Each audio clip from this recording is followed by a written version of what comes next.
Bună dimineața, Marius! Bună dimineața, Corina!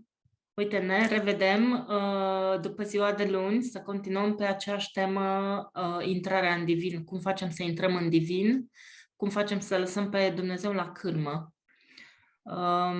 Am discutat niște lucruri foarte importante luni și tu ai spus că mai sunt multe lucruri care trebuie menționate și aprofundate. Să înțelegem de ce e necesar să facem lucrul ăsta.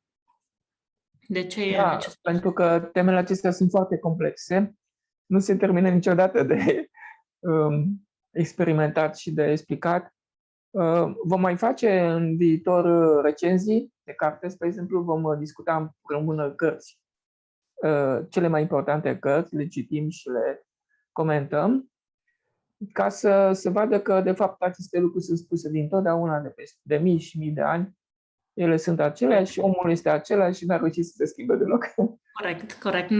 Nu inventăm noi roata acum, da. Păi, de unde vin lucrurile acestea ciudate? Din faptul că noi nu avem corespondență în comportamentul nostru, în acțiunile noastre, corespondență conceptelor generale. De exemplu, nu știm ce este iubirea, nu știm ce este Dumnezeu, în comportamentul nostru, în acțiunea noastră de zi cu zi. Vă dau un exemplu. Sau nu știm ce este sufletul. Sufletul, spre exemplu, este cel care nu caută niciodată ale sale. Adică el doar se dăruiește continuu. Deci în momentul în care faci o acțiune gratuită pentru ceilalți, adică te oferi tu să susții, să ajuți, să ai grijă, acela este sufletul. Deci când nu faci o acțiune în interesul propriu, atunci tu ești în suflet. Și se intră imediat, instantaneu. Noi nu putem să stăm tot timpul în ego și omul balansează. Din cauza asta nu poți să-l acuzi exclusiv, în mod absolut, că este egoist, că e trufaș, că e mândru, că e orgolios. Nu se poate face asta, pentru că nici el nu poate să stea tot timpul într-o stare egotică, pentru că ia din energia vitală. Deci, și pierde viață. Deci noi suntem uneori, în timpul zilei, suntem uneori în ego, de cele mai multe ori omul este ok. Dar, de exemplu, dacă luăm un personaj dintre acesta foarte faimos, nu știu, un criminal în serie, acesta... Criminalul în serie funcționează, este creat de către victimă. Așa cum cei care ne conduc ne restricționează lăcomia, pentru că lăcomia noastră i-a creat.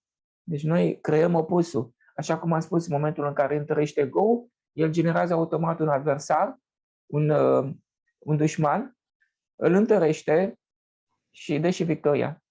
Deci practic, nici nu ne interesează cum sunt ceilalți. Nu contează, ne bătăm singuri. Ne interesează numai cum suntem noi. Mă uit la mine, sunt o victimă, atunci o să mă aștept ca cineva să-mi dea în cap.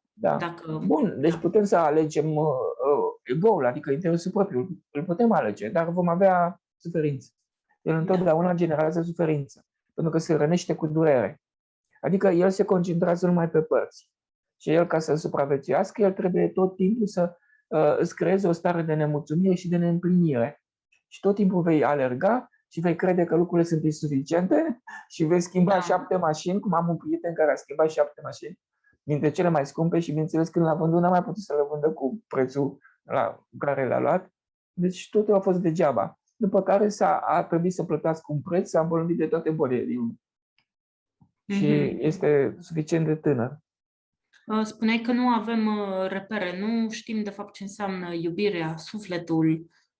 Deci nu avem traducerea pe comportament. Și nimeni nu o dă, ne ține la nivel de concept. De concepte teoretice și abstracte și generale, cu o valoare de generalitate foarte mare, ca să depinzi de ei. Asta este puterea lor. Nu o să-ți dea nimeni niciodată instrumentul, adică cheia, ca să poți să pui în comportament, pentru că atunci nu mai ai nevoie de ei. Cu toate că Domnul Iisus asta a spus: Împărăția lui Dumnezeu este în voi, nu ai nevoie de ceva din afară ca să-ți dea ție bucuria și fericirea. Fericirea este natura ta.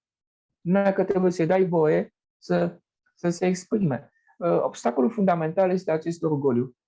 Obstacolul, dacă ai văzut bariera dintre lumi, dintre lumea de dincolo și lumea de aici, este acel fluviu de gânduri. Deci este mintea, orgoliul nostru. Ăsta este obstacolul. Iartă-mă, vrei să spui că orgoliul nostru este direct sau nu, incapacitatea de a trece de fluviu de gânduri este direct proporțională cu orgoliul nostru? Da, exact. Mm-hmm. Deci cu cât orgoliul nostru, adică orgoliul înseamnă interes personal. Din cauza asta nu se poate porni restaurarea sau schimbarea vieții noastre sau a sorții noastre decât în măsura în care orgoliul nostru scade. Nu scade. Da. Oricum Dumnezeu ne face, în timpul vieții, tot timpul ne scade orgoliul prin oameni și din cauza asta nu avem sentimentul că viața noastră este dificilă, este grea, nu suntem fericiți niciodată, nu suntem liniștiți și mulțumiți niciodată, dar asta este de fapt din interiorul nostru. Noi creăm această viață pentru că nu ne asumăm divinitatea în comportament. Nu o punem în acțiunile noastre niciodată. Deci nimeni nu va face identificările cu acțiuni. Pentru că dacă ți-ar face, ți-ar da puterea. Ți-ar da puterea să te schimbi tu pe sine și să fii liber. Să fii liber, să ai responsabilități față de viața ta și să știi ce să faci și cum să faci. Și mai mult apare și un sentiment, vei fi atent ce gândești, ce spui și ce faci, ca să nu generezi, adică vei controla în mod total viața ta și nu vei mai depinde de ceilalți. Da. Și nu se mai poate să pornească frica. Și mai mult, toată realitatea aceasta vine un moment în care ea poate să dispară pentru tine. Pentru că dacă stai în divin, atunci el te poate lua, scoate, duce să vezi și alte realități și după care tu decizi unde vei rămâne. Da. Spuneai că obstacolul fundamental ca să trecem de fluviu de gânduri e orgoliu, dar dacă noi, nu știu, cineva se trezește dimineața și reușește să treacă de fluviu de gânduri, ce experimentează practic? Experimentează un spațiu de puncte aurii de extaz, care sunt de fapt natura noastră. Adevărat, este infinită, așa cum am spus, este întreagă, nu are lipsuri, nu are întrebări și sentimentul ăsta de plinătate este un sentiment care nu îl pierzi niciodată, dai seama că nu ți-l poate lua nimeni și este o fericire continuă. Deci își experimentează propria natură, care e una de extaz și plenitudine sau plinătate. Plenitudine. Deci îți dai seama, nu este ceva de obținut din afară, ci de oprit căutarea în afară. Ai oprit și te-ai retras, când te-ai retras, ai intrat în natura ta. Deci nu de făcut și de adăugat la tine, ci invers, de aruncat. Deci cu cât dai la o parte toate și te oprești din tot zbuciumul acesta, atunci tu îți vei găsi natura. Dar nu mai așa. Deci fericirea vine din interior. Noi credem că este în afară și că obiectele lumii ne pot face fericiți, dar niciodată în viața lor obiectele lumii nu ne pot face fericiți, pentru că ele sunt părți care nu durează și curg continuu. Și noi ce facem? Încercăm să le reținem, dar ele curg. Și când încercăm să le reținem, folosim o forță. Deci forțăm realitatea. Atunci, cu cât forțăm mai mult, cu atât ea ni se opune. Cu o forță mai mare ca să ne desprindă de ea. Pentru ca să supraviețuim, noi căutăm fericirea acolo unde ea nu este. Pentru că fericirea este o energie, este prezența divină. Și prezența divină nu vine decât în măsura în care lași lumea. Adică te desfaci de ea. Lumea este doar o pricină de pierdere de energie vitală. Ea doar îți ia, nu-ți dă. Înțelegi?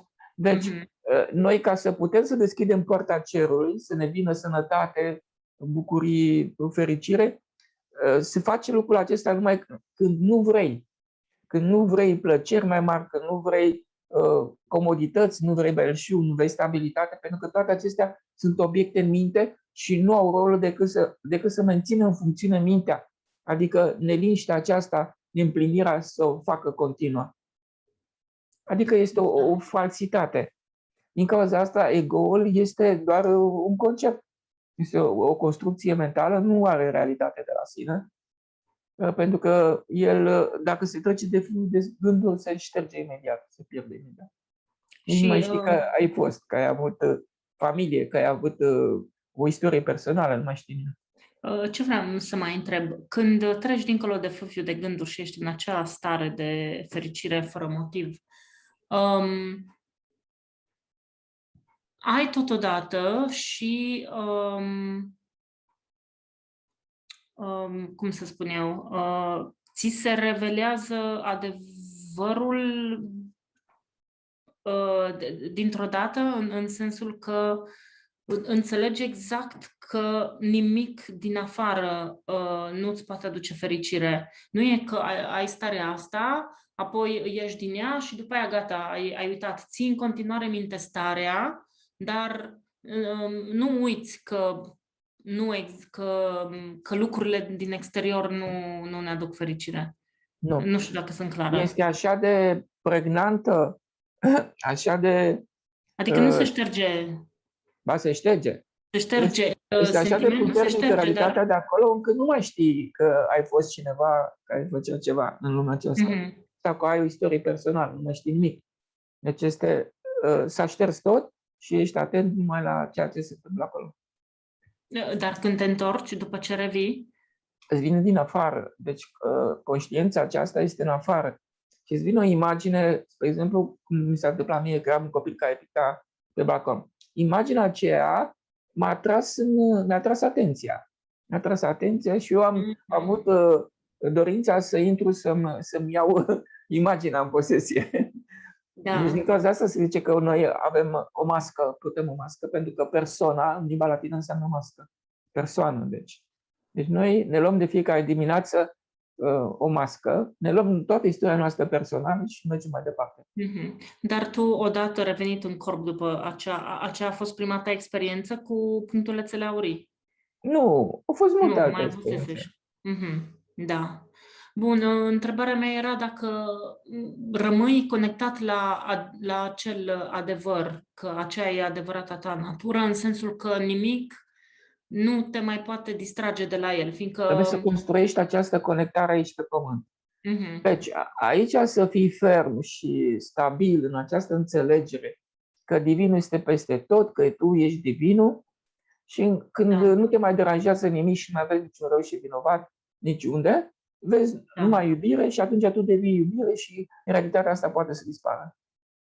Bun. Dar trebuie experimentat lucrul acesta. Adică din toate situațiile de viață, tu mereu trebuie să te dezidentifici de eul acesta, să nu faci nimic pentru el, să nu lucrezi pentru ego. Noi nu putem, deci bariera, știi care este? Este interesul personal. Da. Deci este un fel de frână de motor, așa, și până nu depășești, dar pare greu pentru fiecare om, că fiecare din noi se identifică cu corpul, nu? Acesta este eu, mie, pentru mine, îmi. Deci, noi credem că noi suntem această construcție mentală, dar ea este partea cea mai mică. Noi nu suntem, niciodată n-am fost și nu vom fi corpul nostru. Este ca o pășghiță foarte subțire. Este o haină. Și tot efortul pe care îl facem în timpul vieții este să avem grijă de această haină. Și de suflet nu avem deloc grijă. Și din cauza asta noi, în lumea de dincolo, nu putem urca. Noi am venit aici tocmai ca să avem grijă de suflet, să-l întărim, ca să câștigăm cât mai multă iubire, să putem să urcăm în lumea de dincolo mai mult. Să ne apropiem de împărat. Este ca într-o părăție, cu cât ești mai aproape de împărat, cu atât ai mai multe avantaje. Nu? Da. Ne putem imagina cum e să fii cât mai... Și din cauza asta noi nu putem depăși. Deci noi nu putem depăși această lume pentru că urmărim ca țintă și punem pe primul plan interesul nostru propriu. Deci corpul e pe primul plan, lumea, binele nostru, sănătatea corpului și nu punem niciodată sufletul. De ce? Pentru că sufletul înseamnă sacrificiu, adică sacrificiu de eu, de ego, pierderea egoului. Și ego-ul când pierde simte durere. Da. Este ceva dureros să pierdem ego-ul. Deci când pierzi posesiile tale, ți-e greu, nu? Pierzi, se strică mașina, se strică calculatorul, ceva se întâmplă, te îmbolnăvești, este o durere acolo. pentru că noi ne identificăm cu ceea ce nu suntem. Noi nu suntem lumea, noi nu suntem corpul, nu suntem materia. Toate lucrurile acestea sunt secundare, sunt create. Și în măsura în care tu, în viața, țin neapărat să explic, este lucru esențial. În viața de zi cu zi, trebuie să nu vrei ceva pentru tine. Adică ești într-o situație, cedezi. Ai vrea să stai jos în trolebuz, nu stai. Ai vrea să mănânci ceva plăcut, nu mănânci. Ți-ar place să mănânci mai mult, nu mănânci. Deci mereu trebuie să dai semn că lumea nu este pe primul plan. Și când faci lucrul acesta, sufletul înaintează, divinul înaintează, Dumnezeu devine important, se ridică la suprafață. Dar atâta timp cât omul își face toate plăcerile trupului, el nu poate să cunoască pe Dumnezeu niciodată. Și nu poate să cunoască liniștea, pacea aceasta profundă. Nu are grația aceea divină, nu vine la el. Harul Sfânt. Deci el nu cunoaște pe Dumnezeu atâta timp cât urmărește un interes personal. Deci principalul element de care el trebuie să scape este să se lase pe sine în toate situațiile de viață, să nu vrea ceva pentru sine, ci pentru ceilalți. Și în măsura în care ceilalți sunt fericiți, în măsura aceea va fi și el fericit și se dezidentifică de ego. Cea mai mare realizare în viața aceasta este dezidentificarea de eu, pentru că eu pe primul plan. Pentru că dacă face lucrul acesta, el nu se mai pune întâiul, nu mai se pune în față. Da, automat. El se duce în spate. Dacă se duce în spate este divinul. În fundal este Dumnezeu. Și când face lucrul acesta, toată bătălia în lume se face pe energia divină. Toată bătălia. Ei fac tot posibilul niciodată să nu te încarci cu energia divină, pentru că atunci devii independent, devii liber. Și nu ai nevoie de... Nu mai depinzi de ei. Și ei își pierd puterea. Deci asta este toată, cum să zic eu, șmecheria. Deci tu să înțelegi că în măsura în care tu îți lași interesul propriu, te dezidentifici de eu și devii divinul. Că toată lumea se întreabă, află cine ești tu, dar nu spune care este calea. Asta este calea. Că nu poate să-și permită să spună cum se face, pentru că atunci îi dai... Deci nu mai vine nimeni la tine, că nu mai ai nevoie. Da, îi dai puterea și fiecare om poate să se dezidentifice singur și el este liber atunci. Și îi ține legați de o instituție, de un maestru, de un învățător și mai departe, spiritual. Deci mereu trebuie să înveți pe oameni să devină liberi. Bineînțeles că se vor desface de tine. Poți să spui un pic mai în detaliu ce este de fapt libertatea? Noi, ca ființe divine, dacă ne-am manifesta ca suflet mai mult decât am face-o ca ego, cum ar arăta libertatea asta în viața noastră de zi cu zi, în familie, Este o fericire de negrăit, de neexplicat. Pe o scară a fericirii de la 1 la 10, aș putea zice că maxim pe pământ este 5, valoarea 5 de fericire. Se poate atinge și valoarea 7, dar mai mult nu, pentru că intrăm ne destrămăm, ne desfacem. Da. Adică fericirea devine imposibil de acceptat. Că vrei să ieși din corpul ăsta. Nu ține sistemul nostru nervos, nu suportă. Nu suportă, da. Și corpul în sine și intră în convulsii. Da. Sau înnebunește. Sau înnebunește. Da. Deci, am auzit. Nu se poate. Da. Deci cum se întâmplă este bine. Deci aceasta e o energie care se obține în măsura în care te lași pe tine. Este invers de ce facem noi. Deci când cauți interesul propriu, tu ai închis partea celui și nu-ți mai vine energie de la izvorul vieții. Și după aceea toate se degradează în viața noastră și oamenii devin răi și apar neplăcerile. Rolul neplăcerilor, care boli și mai departe, presiunea acesta care vine din față, rolul ei este să ne aducă înapoi. Să ne aducă înapoi în divin, adică în abandonarea de sine. Că uite-te, spre exemplu, cel mai frumos lucru la o boală este în momentul în care a apărut nu boala, pasă de nimic altceva decât... ai intrat în divin. Exact. Da. Revenind puțin la libertate, ai zis că e acea stare de fericire de negrăit. Cum altfel s-ar mai manifesta ea în viața noastră? Fiindcă noi, evident, nu avem de unde să știm, fiindcă nu știm de fapt ce e libertatea. Doar un concept, la fel cum e și cel de iubire, cel de suflet. Doar în teorie știm că, practic, Este o stare de fericire continuă, este liniște și pace și așa, nu vrei să o abandonezi niciodată. Ești foarte conștient că este natura ta, așa ești tu dintotdeauna și ciudățirea de pe lume este că nu mai te vezi parte, diferit de ceilalți. Te nu te vezi mai vezi una cu diferit de ceilalți. ceilalți. Mhm. Și, spre exemplu, când vezi că cineva nu este cum trebuie, nu este o problemă pentru tine, că de fapt înțelegi că sunt și aspecte ascunse din tine. Deci ești infinit de îngăduitor și de înțelegător, de bun, de blând, întâmpini toate situațiile de viață cu blândețe și cu înțelegere, nu cauți niciodată să susții, să absolutizezi nicio părere, ci mereu cauți alte și alte, adică tu nu urmărești să învingi sau să controlezi sau să convingi pe cineva.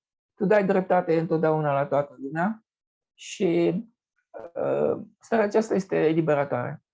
Mhm. Te simți eliberat. Da. Că libertatea este de împărțirea în bine și rău, care îți aduce credința că există rău și vinovați în lume în afară.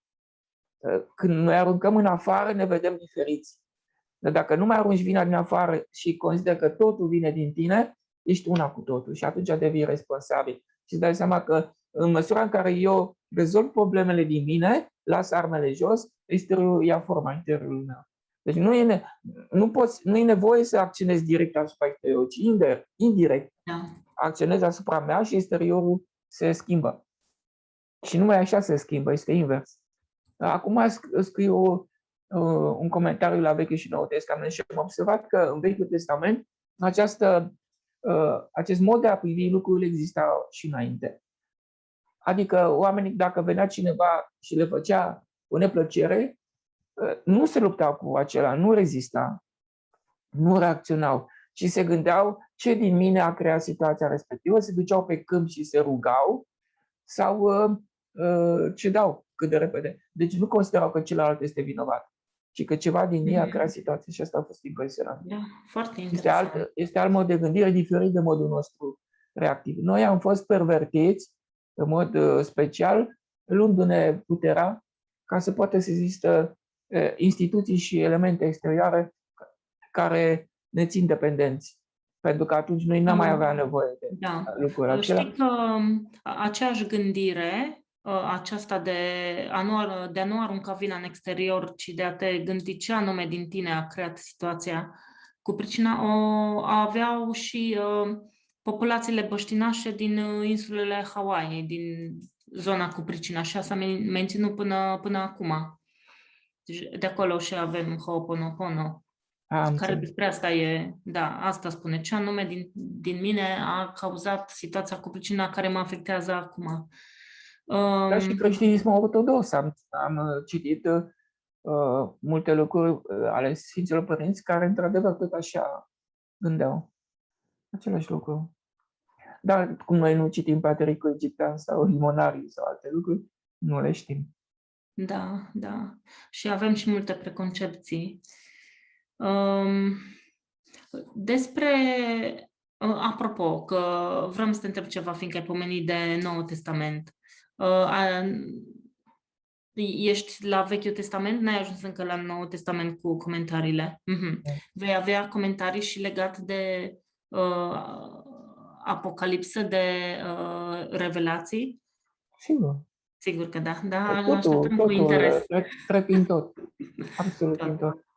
Bun. Dar e altceva, adică privesc altceva decât se privește în mod obișnuit. Pentru că am stat acolo, spre exemplu, la Noul Testament, am stat în ce patru înțelepți au scris și intram în capul lor și vedeam cum ei se gândeau la ce consecințe ar da în cititor dacă ar citi propoziția asta. Deci se gândeau mereu la consecințe, pe 5 nivele. Și am zis că o să vorbesc doar de 2 din ele.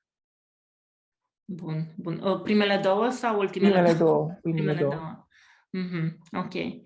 Um, Despre abandonarea de sine. Mi se pare că nici și acest concept ne este străin. E sinonim cu a te lăsa în voia lui Dumnezeu, dar evident că nu știm să facem niciuna, nici alta, altfel deja am fi făcut lucrul acesta. Cum începem?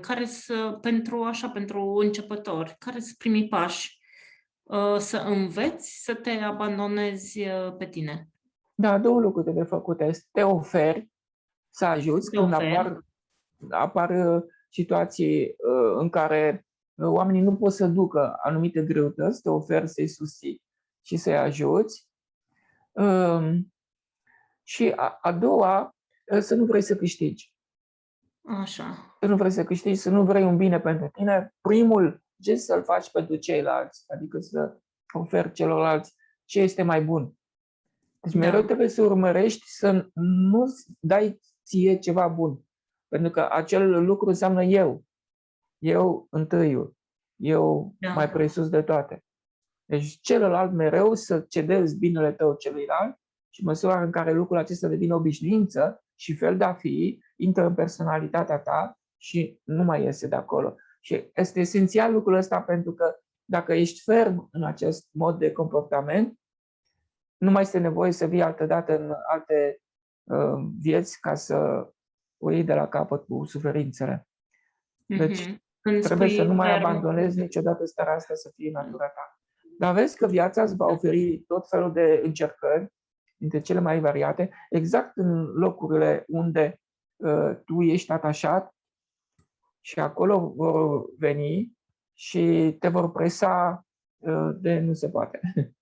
da, De exemplu, iubești pe cineva foarte mult. Acel om, cu cât iubești mai mult și te atașezi de el, cu atâta el te va deranja mai mult și te va face să nu fii fericit și mai departe. Dar nu este de vină. Atașamentul tău este de vină. Deci mereu te învață, nu te lipi din nimic din lumea aceasta pentru că pierzi energie vitală și mori. Cu asta da. Dumnezeu face tot posibil. El e concentrat pe ego-ul nostru și îl destramă. Știi, când am fost în tabără și ai dat un exemplu, tot așa, cu un exemplu de atașament în care, să zicem, soțul se duce cu altcineva din cauza că soția este foarte atașată de el, fix în sensul acesta, îl iubește foarte mult, îl sufocă, e lipită de el. Și cred că e foarte important să înțelegem cu mentalitatea noastră, am spune ceva de genul, după ce că l-am iubit, l-am cocoloșit, nu știu ce, m-a trădat. Dar atașamentul nostru e cel care cauzează trădarea ca să fim desprinși. Deci, din punctul ăsta de vedere, nu putem zice nici că persoana respectivă a păcătuit, fiindcă noi l-am dus către acel lucru și poate mai putem da câteva exemple de genul, adică ce un lucru pe care noi îl considerăm foarte bun, ca în acest caz, că iubești foarte mult și ești foarte atent cu cineva și nu știu ce, ca după aia acea persoană să plece, ce alte lucruri mai facem noi pe care le considerăm foarte bune, care au efect opus. Exact ca în cazul cu soțul care pleacă cu altcineva. Are efectul opus celui scontat. Deci în toate situațiile numai asta facem. Deci folosim exteriorul ca un motiv să ne întărească nouă ego și să ne vedem ca o persoană separată. Și facem în așa fel încât este eu să vină să ne dovedească că ne iubește, că ne apreciază, că are nevoie de noi. Dar este invers. Deci noi manipulăm exteriorul ca să ne aducă o confirmare că suntem o persoană diferită. Deci femeia se folosește de bărbat ca să-i confirme ei de fapt faptul că este frumoasă, că este iubită, ea are nevoie de iubire, dar de fapt își întărește ego-ul. Adică în modul acesta se va vedea diferită. Da. Ai spus ceva foarte interesant, că noi manipulăm tot timpul exteriorul ca să ne confirmăm ceea ce ne zice Confirmăm ego-ul, ceea ceea ce că vrea suntem noi o ego-ul. ființă separată. Deci este Da, modalitatea prin care ego-ul se folosește exterior ca să se întărească continuu, adică se hrănește pe sine continuu. Pentru că noi, dacă suntem separați, atunci niciodată celălalt nu ne mai împlinește, tot timpul vom fi nemulțumiți, vom fi supărați și vom vrea să-l controlăm și toate lucrurile ni se vor împotrivi. Dar așa există ego-ul. Deci toate temele sunt despre ego ca să se conserve. Pentru că iubirea și sufletul eliberează. Deci adevărata iubire divină nu reține nimic pentru ea. Ea doar dă voie lucrurilor să fie așa cum face Dumnezeu. Deci singurul lucru care trebuie făcut noi să ne comportăm ca și divinul, ca și Dumnezeu. Ce face El, așa să facem și noi în viață. Deci Dumnezeu ne dă libertate totală și noi să dăm libertate totală. Și atunci celălalt va rămâne. De ce va rămâne? Pentru că când ai libertate totală, deschizi poarta cerului, vine energie vitală, îl hrănește și va vrea acea energie. O va căuta. Deci va rămâne unde îi vine energie, nu va fugi de acolo. Câinele nu pleacă de la măcelărie. Orice îi face, îl dai, îl bați, nu pleacă. Deci dacă vrei să fie, să fie familia în armonie, tu doar eliberează. Dă voie celălalt să facă ce vrea el, nu-l constrânge, nu cere socoteală, să nu vrei să-l schimbi sau să-l modifici, ci să-i dai voie să fie cum vrea el. Este și la fel și cu copilul. Și atunci asta este cea mai mare lecție pe care o vei da și mai poți să-i și spui copilului să facă lucrul acesta în viața lui, să dea libertate totală și asta este cea mai mare comoară care poți să-i dai, este incalculabilă. Asta e o garanție că el va fi sănătos, că va avea succes în viață, va fi fericit în familie. E cea mai mare comoară. Cam de pe la ce vârstă, dacă știi, am putea da astfel de sfaturi copilului? La tine de acum. Deci tot îi spui până când înțelege. Tot îi spun până când înțelege, da. Că văd la fiul meu mare cu frățiorul lui mic când joacă tot felul de jocuri și cel mic trebuie să facă exact cum spune el și dacă nu face la milimetru, cum a spus el, este dezastru. Și eu sunt așa, păi dar ce fac? Intervin sau îi las pe ei doi să negocieze acolo până nu știu ce? Și dacă mă trezesc să-i dau acest sfat, să-l lase în pace, să facă după bunul lui plac, fiindcă nici lui nu i-ar plăcea să-i comande cineva cum să facă, corect. Atunci se supără, se burzuluiește. Da, deci probabil că repetiția până când...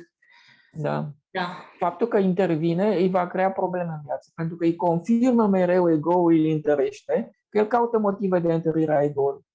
De acum, de la vârsta aceasta. Da. Și înseamnă că viața va trebui să-i vină cu neplăceri continuu ca să poată să-l desprindă. Deci el singur își programează o viață dificilă. Da, numai că nu ai cum să explici. Iar cel mic este ca în poveste la tine, ca în povești, ca în basme. Iar cel mic, pentru că cedează întotdeauna, el de fapt învață de cel mare, îl învață pe el să cedeze.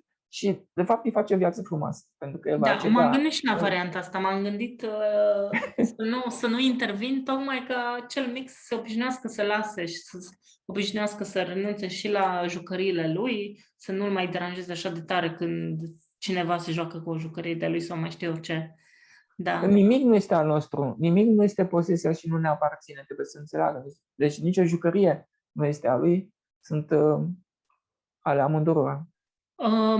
Da, e și...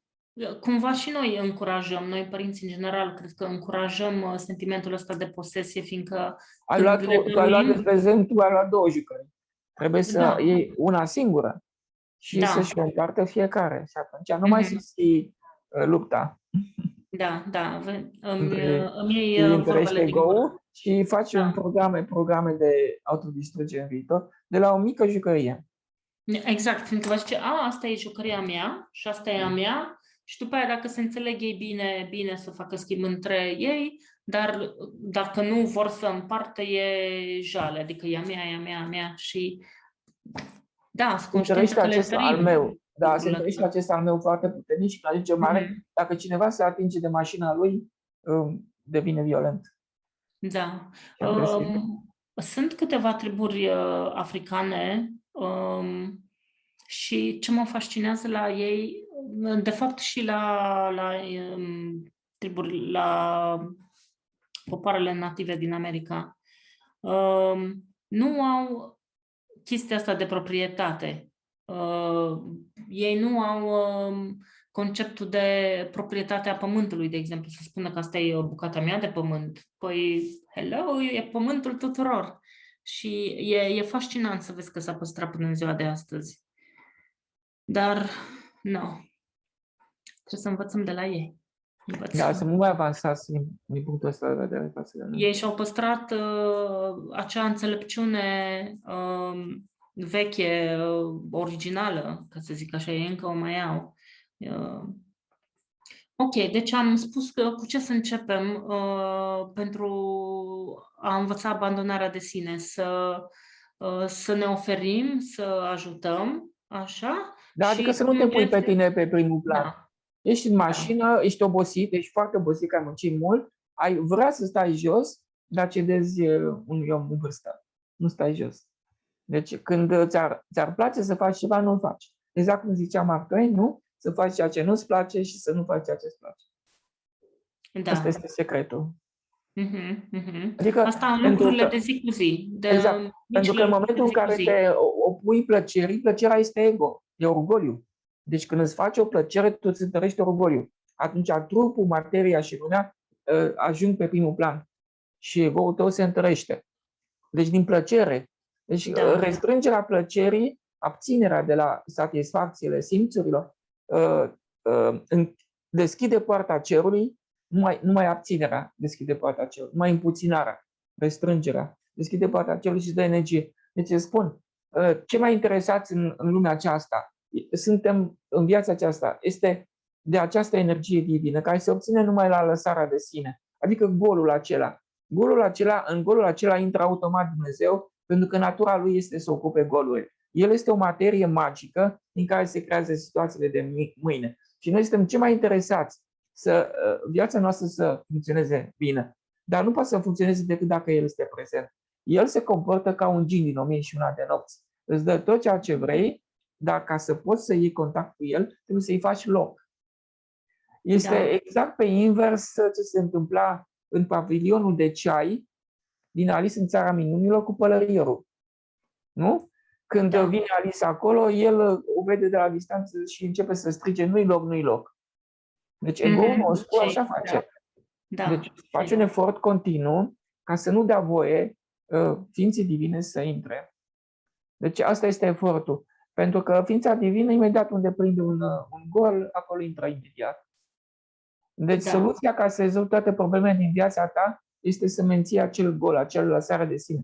Și tocmai această soluție este cea care vindecă. De exemplu, am dat exemplu cu omul acela bolnav de cancer, cu cancer generalizat, care l-au trimis ăștia să moară și el s-a dus și a luat undița și s-a apucat de pescuit, dar fiind atent la plută, el a uitat că trebuia să moară.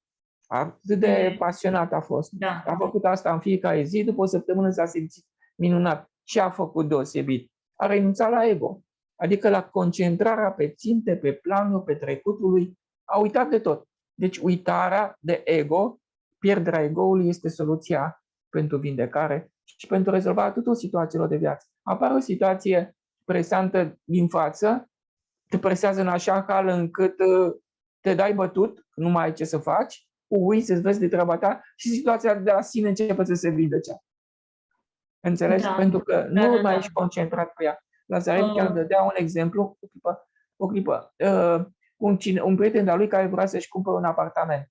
Și a gândit 6 luni de zile, s-a gândit cum o să vină el cu mașina, cu prietena lui, cum îi deschide portiera și ce mobil o să cumpere și el a visat în mod repetat. Dar visarea aceasta este obligare.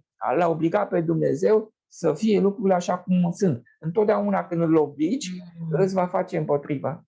Pentru că lucrul acela înseamnă că te atașează și începi să pierzi energie vitală și el te apără de tine însuți. Așa materializat visul prietenul tău? A venit momentul licitației, a licitat și a pierdut pentru că au fost alții, pentru că trebuia să piardă, că era atașat Ca să salveze viața, trebuia să piardă. Deci detașarea este cea care îți aduce succes în viață și împlinire. Să fii detașat. Și după care, foarte supărat, a venit și Lazarev l-a întrebat, atâta, din start l-a întrebat, de când te gândești tu la apartamentul ăsta? Păi mă gândesc de 6 luni de zile de la începutul anului. Bun, a zis, păi din cauza asta ai pierdut. Pentru că nu crezi și nu înțelegi că tot ce vine din față vine la divin. Nu sunt oamenii care îți fac ceva. Tu ai insistat și ai vrut să-L forțezi pe Dumnezeu să-ți dea lucrul acela pe care îl vroiai tu. Și bine că nu ți l-a dat ca să salveze viața. Pentru că nu erai în stare să stai desprins. Da, legat de asta, mi se pare curios că sunt situații, și cred că deja am o explicație sau un răspuns, că sunt situații când cineva procedează exact cum a procedat acel domn din întâmplarea lui Lazarev, unde te duci și îți mai faci și un panou al dorințelor, un vision board, îți lipești acolo poze cu ceea ce îți dorești și în fiecare zi te duci și contempli panoul cu pricina și în fiecare zi vizualizezi lucrurile respective și după un anumit timp ele se întâmplă. Și explicația pe care o dau eu este că ok, se întâmplă, dar s-ar putea ca ce vine după să fie nasol. Fiindcă tu de fapt erai foarte atașat. Da, va trebui un preț, să plătești un preț. Da, și va trebui să plătești un preț, exact. Deci ți se dă, dar plătești un preț altundeva. Exact. Da, și nu vezi legătura neapărat. Și mai departe să vezi ce s-a întâmplat. Și l-a întrebat și ce să fac. Uită. El 2 săptămâni și-a văzut de treaba lui și a uitat complet de faza aceasta. După care cel care a fost pe primul loc a renunțat și a înaintat el. Deci, ca să ți se împlinească visele în viață, trebuie să nu dorești. Să nu dorești intens ceva. Adică poți să spui ce ți-ar place, cu toate că Dumnezeu știe foarte bine ce îți place. Și când nu dorești, atunci îndeplinești orice vis. Și eu am pățit chestia asta. Mi-a apărut odată în vis Dumnezeu, așa cum l-am văzut în lumea de dincolo, și mi-a zis, știu că îți dorești ceva foarte mult. Tu niciodată nu mi-ai cerut nimic, zice. Știu că îți dorești ceva foarte mult, îl vei avea, cu toate că nu știu la ce îți va folosi. Și a doua zi eram la fabrică, mă trimit oamenii de acolo să iau pentru secția de producție ceai, nu știu, zahăr, ceva, pentru că era vară și trebuia să le dea ceai. Și nu știu cum s-a întâmplat că mi-au dat chitanța respectivă și care acopera exact banii care mi-au dat. Eu nu aveam niciun ban în buzunar. Și m-am trezit cu o sumă de bani. Nu m-am întrebat de unde sunt și m-am dus să-mi iau lucruri care îmi plăcea foarte mult. Am ajuns pe Covaci, acolo erau multe consignații și într-un magazin era o masă mare unde erau 3 rânduri de mașini de scris. M-am dus până în capăt, asta pe timpul Ceaușescu. M-am dus până în capăt, m-am întors înapoi și mi-a căzut ochii pe o mașină și am zis, foarte, foarte frumoasă, asta o vreau. Dar stai să vedem dacă am banii. Când am băgat mâna în buzunar, aveam 52 de lei, exact suma respectivă. Deci totul este miraculos la divin. Deci ți-a dat și banii și cât aveai nevoie și mașina potrivită. Deci, da. Și nu ți-a fost de folos în sensul că pe vremea aia nu aveai ce să scrii la ea. Nu, am scris pentru că dintotdeauna eram cu scrisul. Adică mă explicam lucrurile, îmi plăcea foarte mult să explic. Am scris mii de foi, după care le lăsam, nu mă uitam niciodată pe ele. Este metoda lui D'Alembert.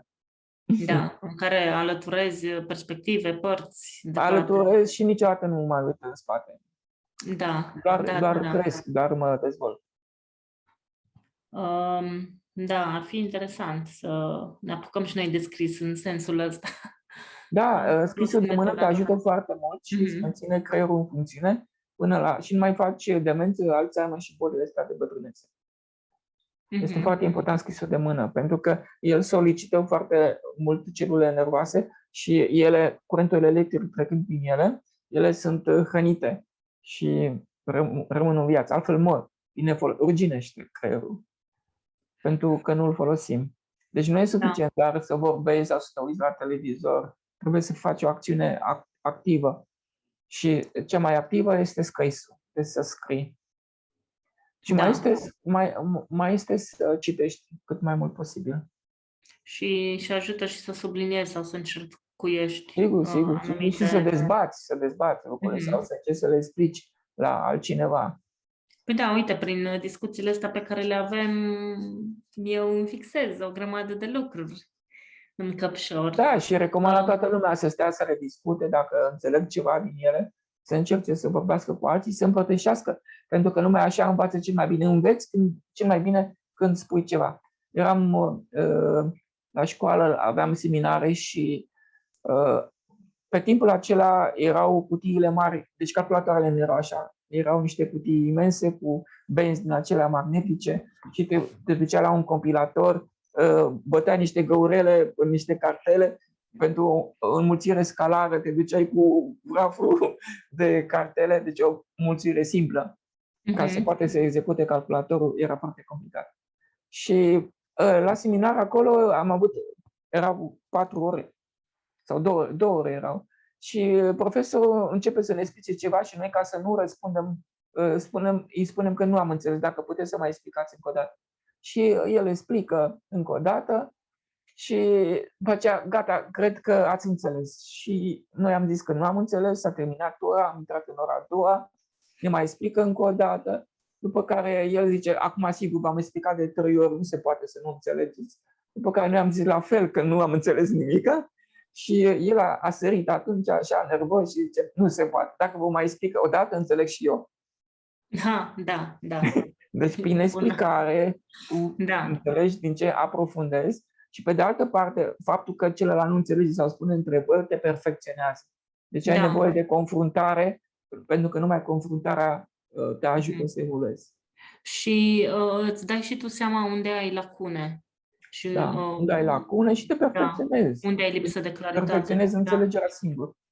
Dar numai așa. Deci informația aceasta nu poate să rămână. De cel care doar o ascultă și rămâne acolo la el nu evoluează. Ca să evolueze trebuie să o împărtășească la alții. Acest lucru este foarte important. Să vorbească cu alții, să încerce să le explice. Ce e ego-ul, ce e sufletul, cum să trăiască mai frumos, cum să scape de suferință. Cum să-și facă o viață frumoasă, toate lucrurile astea trebuie să le înțelegi ca să poți să vezi cum funcționează. Pentru că noi, dacă nu definim sufletul, noi nu vedem ego-ul. Și ai văzut că funcționăm după aceea cu programele de bază, care sunt agresive. Da, sunt cu programele de la naștere. De la naștere, da. Da. Sunt de supraviețuire. Ce mai vreau eu să te întreb aici și... Uite, n-am notat și nu mai vine. Abia aștept acel binar cu ego-ul să văd plângerile oamenilor. Dacă îndrăznește cineva să se plângă de ceva. Da. Păi îi încurajăm să se plângă, ca să avem să ai pe ce lucra. Da. Bun. Cum putem să facem așa cu liniuță? Cum facem loc lui Dumnezeu? Cum facem golul ca să intre Dumnezeu? Instantaneu, în momentul în care... Da. În momentul în care accepti, vine o confruntare din fața ta spre tine, și tu ai acceptat, nu te lupți, nu te aperi și nu te lupți. La confruntare. Când ai acceptat și ai cedat, ai devenit divinul pe loc. Ai intrat în suflet, după care încep consecințele divine, adică divinul înceapă, deci tu te-ai lăsat pe tine, te-ai retras, pentru că numai ego-ul se confruntă, luptă și se apără.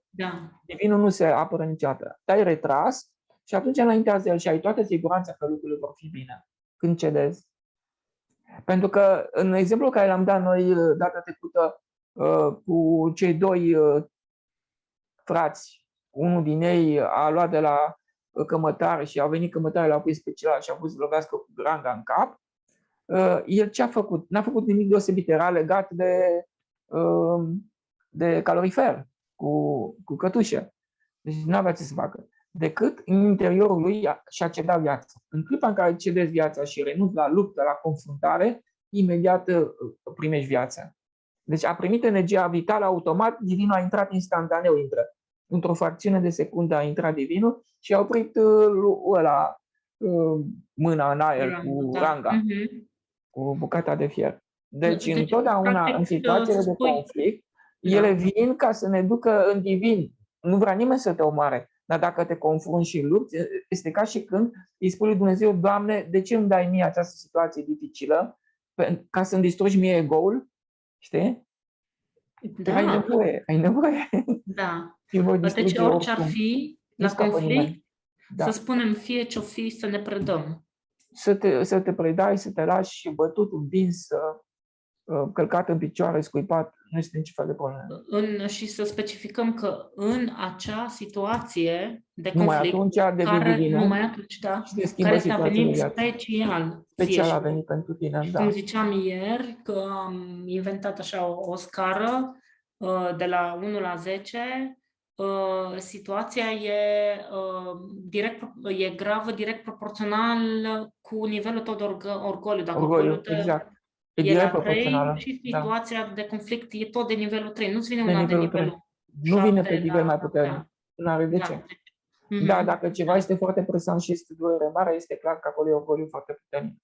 Se vede asta, am impresia că în Deuteronom, la fericiri și la pedepse, nu știu precis, capitolul, acolo la pedepse zice: dacă nu respectați poruncile mele, vă dau. Și acolo zice: vă dau neplăceri, necazuri, accidente, boli și moarte. Deci este foarte, foarte important să înțelegem lucrul acesta. Pentru că el nu vrea să ne omoare, dar trebuie să ne salveze sufletul. Știi? Și sufletul, întotdeauna, fiind puterea cea mai mare, fiind puterea maximă, el execută trupul fără jenă. Deci poate să comande extinția la un om care este foarte orgolios, mândru și trufaș, împinge sufletul dincolo din linia roșie să fie în poziția necatului și atunci sufletul nu are altă soluție, pentru că zice că nu pot să stau într-un corp care se comportă, într-un om care se comportă așa de agresiv. Pentru că sufletul este foarte bun și blând, e moale, este, cum să zic eu, este înfrânt așa, el e ca un copil. Dar uite-te, cum este apa, dar apa este cea mai mare putere a Universului. Imediat ne poate executa. Deci, nu este de glumă. Noi avem în fața noastră cea mai mare putere a Universului, iubirea, și ne confruntăm, noi ne luptăm cu iubirea. Pentru că singura tema noastră este că nu vrem să iubim. Adică nu vrem să cedăm binele nostru. Noi luptăm mai pentru binele nostru, iar Dumnezeu apără binele tuturor. Și din cauza asta, când cauți binele tău, te împotrivești lui Dumnezeu. Și când ai împotrivit, ăla ești. Adică apare mecanismul. Din clipa respectivă s-a făcut un mecanism de autodistrugere și din față vă veni neplăceri în orice formă posibilă. Nu contează tema. Adică te poți certa cu cel de acasă, nu? La serviciu poți să ai un conflict cu șeful. În trafic poți să ai o ceartă, deci vine o mașină și te deranjează. Dar vine pentru că în tine a fost ceva care ți-ai permis să lupți cu iubirea, adică n-ai vrut să iubești.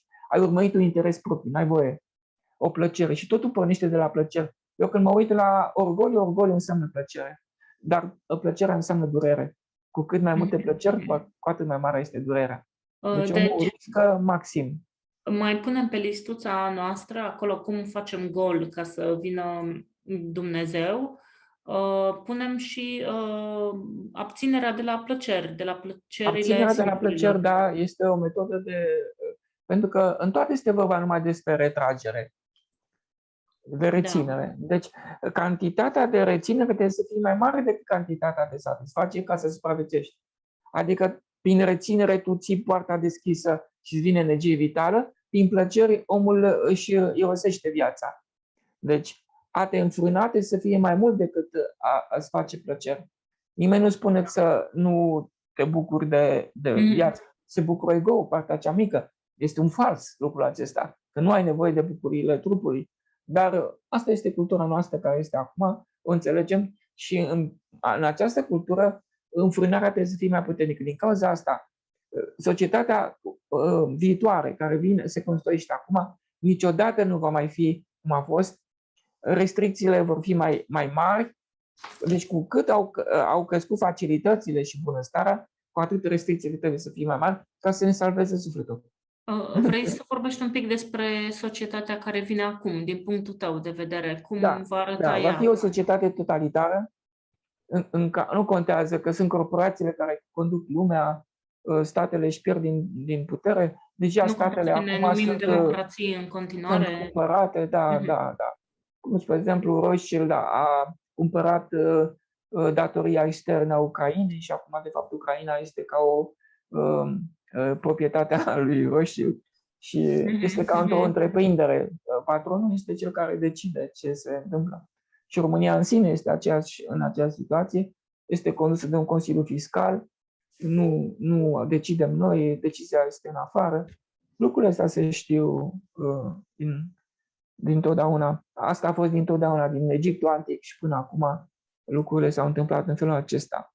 A fost o mică problemă, erau mult mai echilibrate țările din antichitate, pentru că, spre exemplu, regele la o anumită perioadă de timp ierta datoriile, pentru că proprietarii puneau pe oameni să muncească, ei nu puteau să le dădeau credite, ei nu mai puteau să le plătească, după care deveneau sclavi. Dar dacă deveneau sclavi, regele nu mai avea soldați cu care să lupte în războaie și veneau alții și îi ocupa. Din cauza asta el era obligat să ierte datoriile. O soluție acum există criza datoriilor în lumea noastră modernă. Și în tehnica aceasta sunt ocupate țările prin îndatorare. Sunt sărăcite și după care vin oamenii bogați, le cumpără datoriile și atunci ele devin corporații. Deci România este o corporație ca foarte multe alte țări. Sunt ca o firmă. Și răspunde la comanda celui care o deține în proprietate. Și viitorul acesta este, nu știu dacă popoarele înțeleg, nu cred că vor înțelege, pentru că ele pun binele lor individual pe primul plan, lăcomia este foarte mare și lăcomia noastră e lăcomia celor care ne conduc. Deci dacă deci tema este alta decât credem. Noi trebuie să ne desprindem de tot ce preferăm mai mult pe lume și în măsura în care ne desprindem, nu mai va fi nevoie să fim restricționați în față. Deci imediat viața noastră se schimbă, dar trebuie să te menținem puțin. Noi considerăm viața ca o continuă adăugare de satisfacție la corpul nostru și ea nu este asta. Niciodată n-a fost și nu va fi. Întotdeauna când noi depășim necesitatea, noi ne pierdem omenia și devenim cruzi, agresivi și vrem să ucidem. Dacă cineva vrea să ne ia ceea ce posedăm, sărim imediat la el. Dacă vine cineva și zgârie mașina, am sărit automat la el și luptăm cu el. Deci aici este problema asta. Dacă ne-am menține în puțin, atunci nu va fi. Și ceea ce se întâmplă acum la nivel mondial, Dumnezeu, prin acești oameni care sunt mecanisme divine de scădere și desprindere de patimi, deci sunt pentru noi făcuți, ne vor desprinde prin restricții în toate formele posibile. Așa cum am spus, în China ai restricție pe mâncare. Adică dacă tu mănânci prea mult, nu mai ești un om de care se poate folosi societatea. Și societatea va trebui să te restricționeze și îți ia din libertăți. Sunt și mulți și mai economisești mâncare. Deci e cel mai de preț lucru al nostru, ne sunt copiii, evident. Și mulți dintre noi care am apucat-o pe anumită cale și suntem dispuși să facem anumite sacrificii, le facem de dragul lor. Poate dacă n-ar fi fost ei, n-am fi fost dispuși să facem aceste sacrificii. Și evident că vrem ca ei să crească într-o lume frumoasă în care se poată bucura, cum ne-am bucurat și noi când în tineret, cel puțin. Și cumva mi se pare că e absolut imperativ să ne creștem copiii cu accentul pe suflet. Și ca să-i crești cu accentul pe suflet, evident că tu însuți trebuie să devii un model. Cred că întrebarea mea este dacă cei care fac lucrul acesta sunt o minoritate, nu știu, la ce ne putem aștepta în următorii 10 ani de zile? Adică știu că ne schimbăm realitatea fiecare, își creează propria lui realitate în bula asta mai mare a realității colective și în timp ce alții suferă sau nu știu ce, tu poți să ai acolo bula ta de fericire unde să nu te afecteze nimic, mai ales dacă treci ca suflet. Dar, nu știu, la propriu, o să existe conclave în cadrul, nu știu, unui teritoriu larg, zone, comunități mici. Ce facem? Ne despărțim, ne ducem pe comunități și lăsăm orașul la o parte sau, nu știu, cum vezi tu următorii 10 ani pentru cei care înțeleg cum stă situația și că e în perioada asta istorică, e musai să renunțe la ego măcar de dragul copiilor lor, dacă nu pentru sufletul lor. Nu vor renunța. 97% din populația lumii este necredincioasă, nu vor renunța.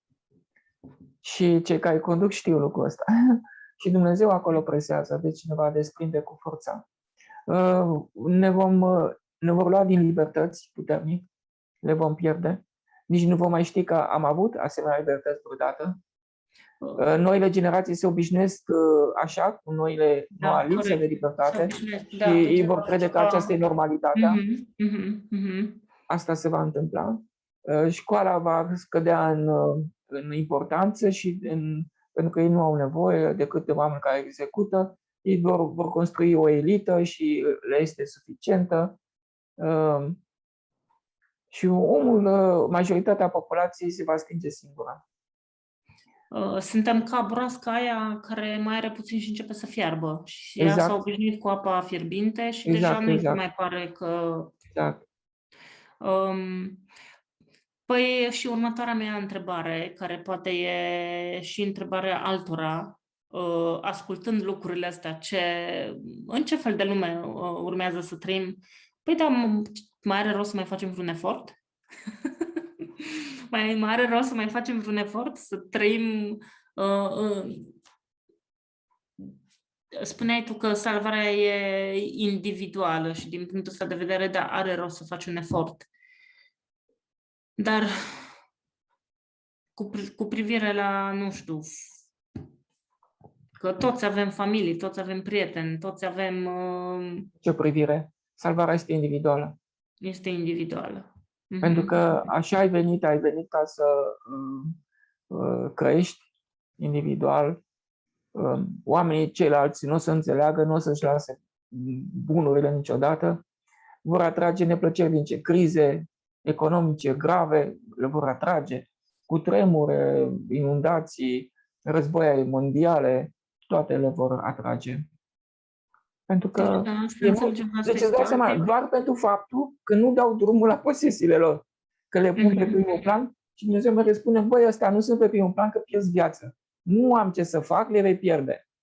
Și se aduce tot felul de fenomene în care ce se întâmplă deosebit? Vine apa și a luat tot, a distrus tot. Nu? Vine un cutremur, se prăbușesc toate. Deci tot ce prețuim noi se termină. Vine un război, vin bombe din astea, arad de orașele întregi. Deci tot ce prețuim noi le vom pierde. Pentru că nu ăsta este scopul pentru care am venit pe pământ. Am venit doar să dăruim iubire, să facem totul pentru ceilalți, nu pentru noi. Da, cumva are și sens. Dacă ești pe pământ și tu de ani de zile nu ai nicio treabă cu scopul și nici nu dai semne că te-ai îndreptat către el, atunci ce rost mai are? Cumva nu mai are sens. Da, nu are sens. Păi nu vezi acum că a apărut aceste idei comunitare, nu? Un fel de comunism, neomarxism acesta, care de fapt ce face? Este de fapt o punere în comun, revenire la vechile idei, nu? Că ești o ființă comună și trebuie să faci totul pentru ceilalți și îți ia ce? Proprietățile. Îți ia proprietatea. Nu deci, cumva ei se folosesc... Iartă-mă că te-am întrerupt. Nu cumva se folosesc de ideea asta de ființă comună, dacă suntem o comunitate și să ne fie bine tuturor, dar de fapt e utilitarianism deghizat. Adică indivizii să se sacrifice pentru binele comun, binele decretat de către cineva, că acela e binele. Și te supui, te sacrifici. Asta e. Toate aceste idei vin de la divin, pentru că în fața ta e divinul, Da, ăla corect, care corect. nu Deci, sunt iluminații, nu sunt da, bancherii, divină. nu, în Să fața care este înțelegem. divină. Și prin ei te desprinde de tot ce prețuim noi prea mult. Omul are această caracteristică, se lipește foarte ușor de preferințele lui, de plăcerile lui și nu le mai dă drumul. Este exact ca maimuța aceea. Cum se prinde maimuța, nu? Se Cum pune o banană cu o maimuța sfoară aceea, da. într-un vas cu gâtul lung, ea pune mâna acolo și ea putea Și ne oricând să mai dă retragă drumul. mâna, dar nu-i dă drumul. Da, da, da, suntem. Uh, da. Deci, să revenim la lăsarea de sine. S-ar Că putea să e... fie un ciclu, dar noi înaintăm. Deci, spre exemplu, Așa. vine cazul că ne pierdem tot ce prețim noi mai mult. Vine o perioadă, cum a fost după al doilea război mondial, de refacere a sufletului, de evoluție, de fericire, nu știu ce, pentru că am pierdut fericirea, vine la pierdere. Culmea e pe dos. Nu ai fericire la adăugare, ai fericire când pierzi. Da. Și după aceea să o luăm de la capăt. Iar vin binefacere, iar ne atașăm și ea. Este o buclă continuă din care nu putem să ieșim niciodată. Dar vom urca pe nivele superioare de presiune, adică restricțiile vor fi în ce în ce mai mari. Cu cât bunăstarea va crește, tehnica și tehnologia și știința va crește, aceasta a pământului, pământească, cu atât restricțiile vor fi mai mari. Pentru că, ca să ne salveze sufletul, că nu avem cum, ne lipim. Mi se pare totuși fascinant că și majoritatea cercurilor spirituale, majoritatea, mă rog, nu știu eu care sunt acelea, dar cel puțin în curentul acesta New Age, nu prea afli lucrurile astea. Adică despre atașament și despre cum efectiv îți consecințele lui. Mai degrabă că avem de la Tolteci o parte din cunoașterea aceasta legată de atașament și ce cauzează el. Și, desigur, și din Biblie. Dar noi, cum nu mai respectăm Biblia în ziua de azi, că am devenit prea deștepți pentru ea, sau considerăm că mare parte din ea a fost falsificată, modificată și atunci nu mai luăm nici părțile care au rămas adevărate. Aruncăm cu totul la gunoi. Nu mai știm pe cine să credem, unde să ne uităm. Care e sfatul tău în marea asta de informații în care simțim că, e ceva în neregulă, ceva e în neregulă și simți că nu adevărul care ți se spune din afară nu are nicio legătură cu adevărul. Simți lucrul acesta. Cum facem să ne direcționăm către ceea ce avem noi nevoie să aflăm în momentul respectiv? Pentru claritate, să știm ce avem de făcut. Păi dacă ai observat, New Age a înlocuit pe Dumnezeu și iubirea cu cuvântul prezent. Adică cu un cuvânt, cu un grad de generalitate maxim, și omul nu știe, nu are corespondență în viața lui. El crede că e vorba de timp. Dar nu, este vorba de Dumnezeu prezent, adică întâi Dumnezeu să fie în tine, adică să faci golul acela și nu se explică pașii. Dumnezeu. Deci nimeni nu-ți va explica pașii până acolo. Și nimeni nu spune că este vorba despre umilință, de renunțare la tine. Ca să faci golul acela, ca să poată să vină energia aceea. Și bucata aceasta de comportament nu ți-o explică. Neexplicând-o, omul lucrează doar cu concepte generale și nu știe ce să facă. Înseamnă că în viața de zi cu zi va folosi programele reactive, de bază, acele animalice. Și, de fapt, este un atac asupra omeniei, asupra speciei umane. Pentru că în momentul în care omul funcționează ca un animal, se abrutizează. Adică are de toate, are mașini și de ce, dar el e abrutizat. Adică nu știe să se comporte în familie, cu copilul, cu soția. Nu știe, este brutal. Pentru că el nu și-a pierdut divinul, adică nu mai vede ca rațiunea lui de a exista. Deci noi nu ne punem întrebarea ce căutăm pe pământ, ce înseamnă viața, de ce am venit în viață. Noi am venit în viață ca să putem să ne încărcăm cu mai multă iubire. Dar iubire nu poți să ai decât dacă ai un creator, dacă înțelegi că există un creator, dacă înțelegi că organismul tău este condus de el continuu. Chiar ieri mă gândeam despre faza aceea când intră sufletul înainte de a porni segmentarea organelor. Păi segmentarea organelor este făcută de divin. Deci corpul copilului tău nu e al tău. Copilul tău nu e al tău. E copilul lui Dumnezeu. El l-a creat. El l-a făcut. Fără să fi făcut el în complexitate. Deci tu în fața complexității stai așa, dar eu ca suflet doar stăteam și mă uitam. Ce am făcut eu ceva în complexitatea aceea, nici nu știu ce există. El l-a creat. Deci copilul nu este altul, este creat de Dumnezeu. Tu ești doar un părinte, îl dă în grijă doar.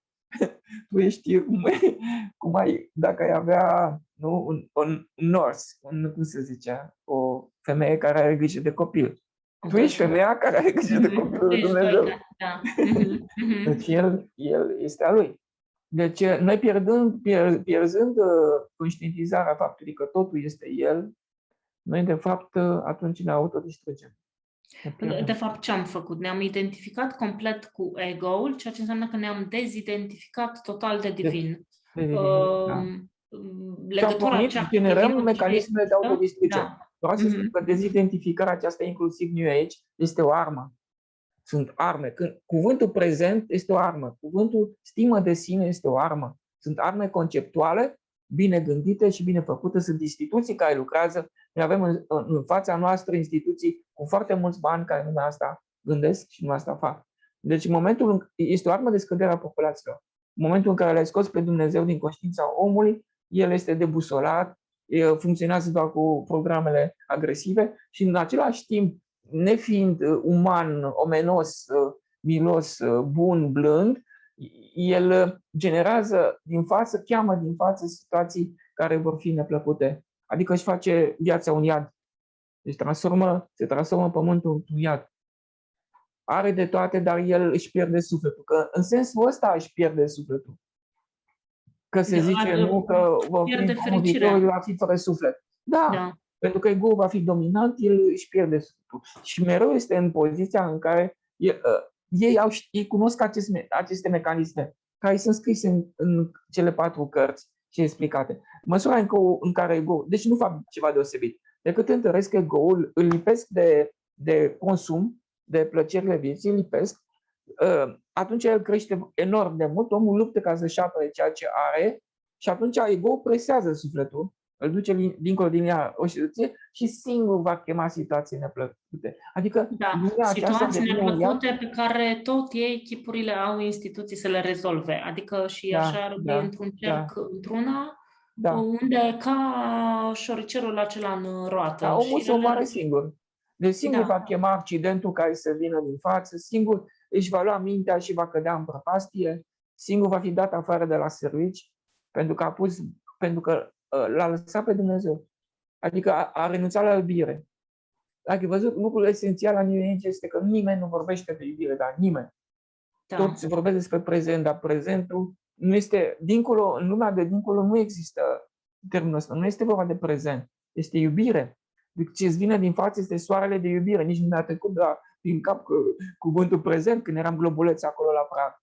Deci ești așa de impresionat și apoi toate globurile de acolo cântă slavă lui Dumnezeu. Deci că existența aceasta noastră o datorăm lui și au recunoștință, nu știu, își dau și sufletul și cântă în veșnicie, cântă în infinit. Deci când ajungi acolo, ajungi în fața unui cor de infinite globulețe care cântă slavă iubirii lui Dumnezeu. Deci ce este important? E iubirea. Dar iubirea este să te lași pe tine, să te desprinzi, să nu pui plăcerile trupului pe primul plan. Asta este exact invers decât facem noi. Că și cei care vorbesc de iubire, rar găsești cineva să zică concret ce este iubirea. Că la fel, cum o înțelegem majoritatea dintre noi? Păi sentimentul de afecțiune față de cineva. Și te oprește aici. Nu, Nu. iubirea este orice acțiune făcută pentru binele celălalt, nu pentru tine. Asta înseamnă iubire. Adică să nu faci ceva pentru tine, să faci totul pentru celălalt. Deci orice acțiune gratuită făcută pentru celălalt este sufletul și iubirea. Deci sufletul nu caută niciodată ale sale. Deci acel binar de data trecută despre suflet este esențial. Pentru că măcar câteva din lucrurile acelea, fiecare poate să le dezvolte. Că în funcție de presiunile care vin din față, sunt foarte multe, dar trebuie să le inversezi. Și află ce este sufletul, nu? Vine o neplăcere, sufletul nu este niciodată afectat de nicio neplăcere. Vine o plângere, el nu se plânge. Vine o supărare, tu nu te superi. Îți vine să critici pe cineva, el nu critică. Deci el e invers. Da. Acum Invers pot de la ceea alege ce... conștient ce să răspund ca suflet sau să răspund ca ego. Exact, te gândești Ăsta înainte ce vorbești. Exact, și conștient. Trebuie să știi clar că dacă alegi ego-ul, vei suferi ca lumea. Adică va fi durere acolo, va fi chin, va fi pierdere de bani, suferință. Pe ce mai mult îl doare pe om când suferă copilul? Păi aduci boală, că tu ai închis partea cerului, nu-ți mai vine energie și nu mai hrănești pe el. Și poate să se îmbolnăvească. El, cu părinții tăi, cei dragi. Prima dată îți ia pe cei dragi. Pentru că ei sunt aproape de tine și tu ei primesc imediat energie de la tine. Deci ca să le fie lor bine, tu trebuie să dăruiești la infinit. Nu contează cum. Deci când copiii sau soțul nu sunt cum trebuie, înseamnă că tu nu ai iubit suficient. Ne-ai avut grijă, le-ai spus cuvinte nepotrivite, nu i-ai susținut, nu ai încurajat. Deci nu sunt ei de vină. Și la fel că atunci când pierzi ceva e fiindcă nu ai dăruit suficient. Exact. Când ai pierdut orice lucru, ți se întâmplă un necaz din față, o neplăcere, este vorba despre lipsă de iubire. Sau o boală, sau o durere. De ce ne este așa de greu nu numai să acceptăm lucrurile astea, adică evident că ne e foarte greu să acceptăm lucrurile astea, dar de ce ne este așa de greu măcar să le contemplăm, să vedem, dacă e un sâmbure de adevăr, dacă aș încerca, dacă aș pune în practică, ce s-ar întâmpla? Se întâmplă cum zice sau mă rog, ar fi de ajuns să te uiți în trecutul tău și vei putea vedea clar că ai suportat consecințele ego-ului de nenumărate ori. De ce e așa de greu să acceptăm? Spun de ce. Este foarte simplu, dar foarte greu de făcut. Pentru că noi ne identificăm cu binele nostru, cu adevărul nostru, cu liniștea noastră, cu dreptatea noastră și noi nu suntem binele nostru. Noi punem binele nostru pe primul plan și pe ăsta trebuie să-l sacrifici primul. Prima dată trebuie să-ți lași binele. Când l-ai lăsat, ai devenit una cu divinul și lucrurile intră în armonie de la sine. Pentru că neplăcerile vin ca să-ți distrugă această pretenție că noi suntem, această identificare cu ceea ce nu suntem noi. Și singur le atragem. Cum te-ai identificat cu binele tău și în ceva. De exemplu, ai 2 mere și pe cel mai mare ți le-ai luat pentru tine, l-ai păstrat pentru tine, gata, ți-ai făcut programul totul distrugere. Automat. Pentru că te opui iubirii, pentru că la baza universului este iubirea. Da. Și imediat vei chema forțele cerului ca să te desprindă singur.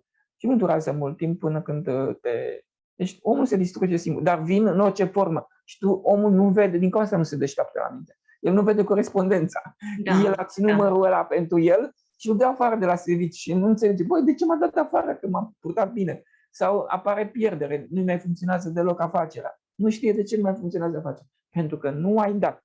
Pentru că nu ai fost iubire. Deci a dărui trebuie să fie mai mare decât a primi și a lua pentru tine. Da. Deci sacrificiul de sine să fie pe primul plan. Toate religiile fundamentale din lumea aceasta, din totdeauna de mii de ani, au avut la bază jertfa. Jertfa de ego, de eu. Adică interesul personal trebuie să nu îl iei în seamă, să nu faci ceva pentru el. Primul gest pe care îl faci, să-l faci pentru ceilalți. Așa cum povesteam de acel inginer doctor în metalurgie din Turcia, nu?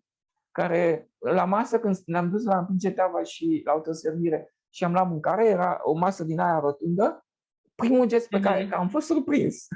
Deci fiecare s-a așezat să-și mănânce mâncarea lui, el primul gest pe care l-a făcut, i-a întrebat pe toți și își lua farfurile pline pe care le cumpărase și zice, nu vrei să mâncați mâncarea mea, că poate este mai bună pentru dumneavoastră. Deci primul gest, el dăruia. Și ce făcea?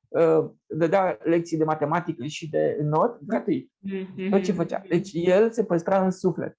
Omul acesta va trăi și mult și va fi fericit tot timpul. Că asta este fericirea. Fericirea vine nu când aduni, ci fericirea vine când dai, la pierdere.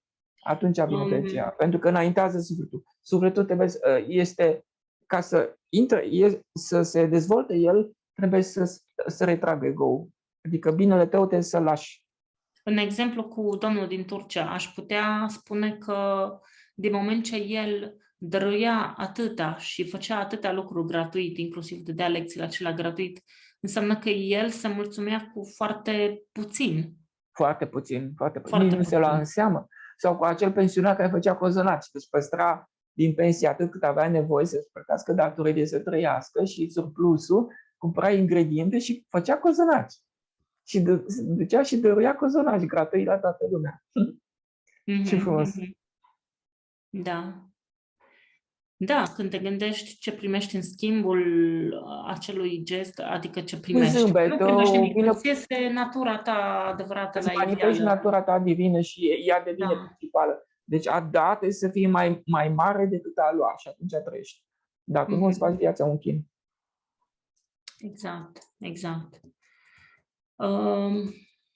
Deci aici este problema noastră fundamentală. Cum ai întrebat tu ce să facem ca să ne fie bine în viață? Noi trebuie să nu urmărim binele nostru. Că întărim ego-ul și el va chema după aceea suferință, că el generează automat un adversar, un dușman. Și nu știm de unde vine, de oriunde poate să vină și tema nu contează. Poate să se ia cineva de noi pe stradă. Exact cum a povestit de o vecină de-a mea de aici, care gândea urât despre țigani. Și mergea pe stradă, nu avea nicio treabă cu omul din fața ei. Era un țigan care, mare, solid, care mergea în față. Țiganul a încetinit, ea s-a apropiat prea mult de el și deodată brusc s-a întors și a scuipat-o în față.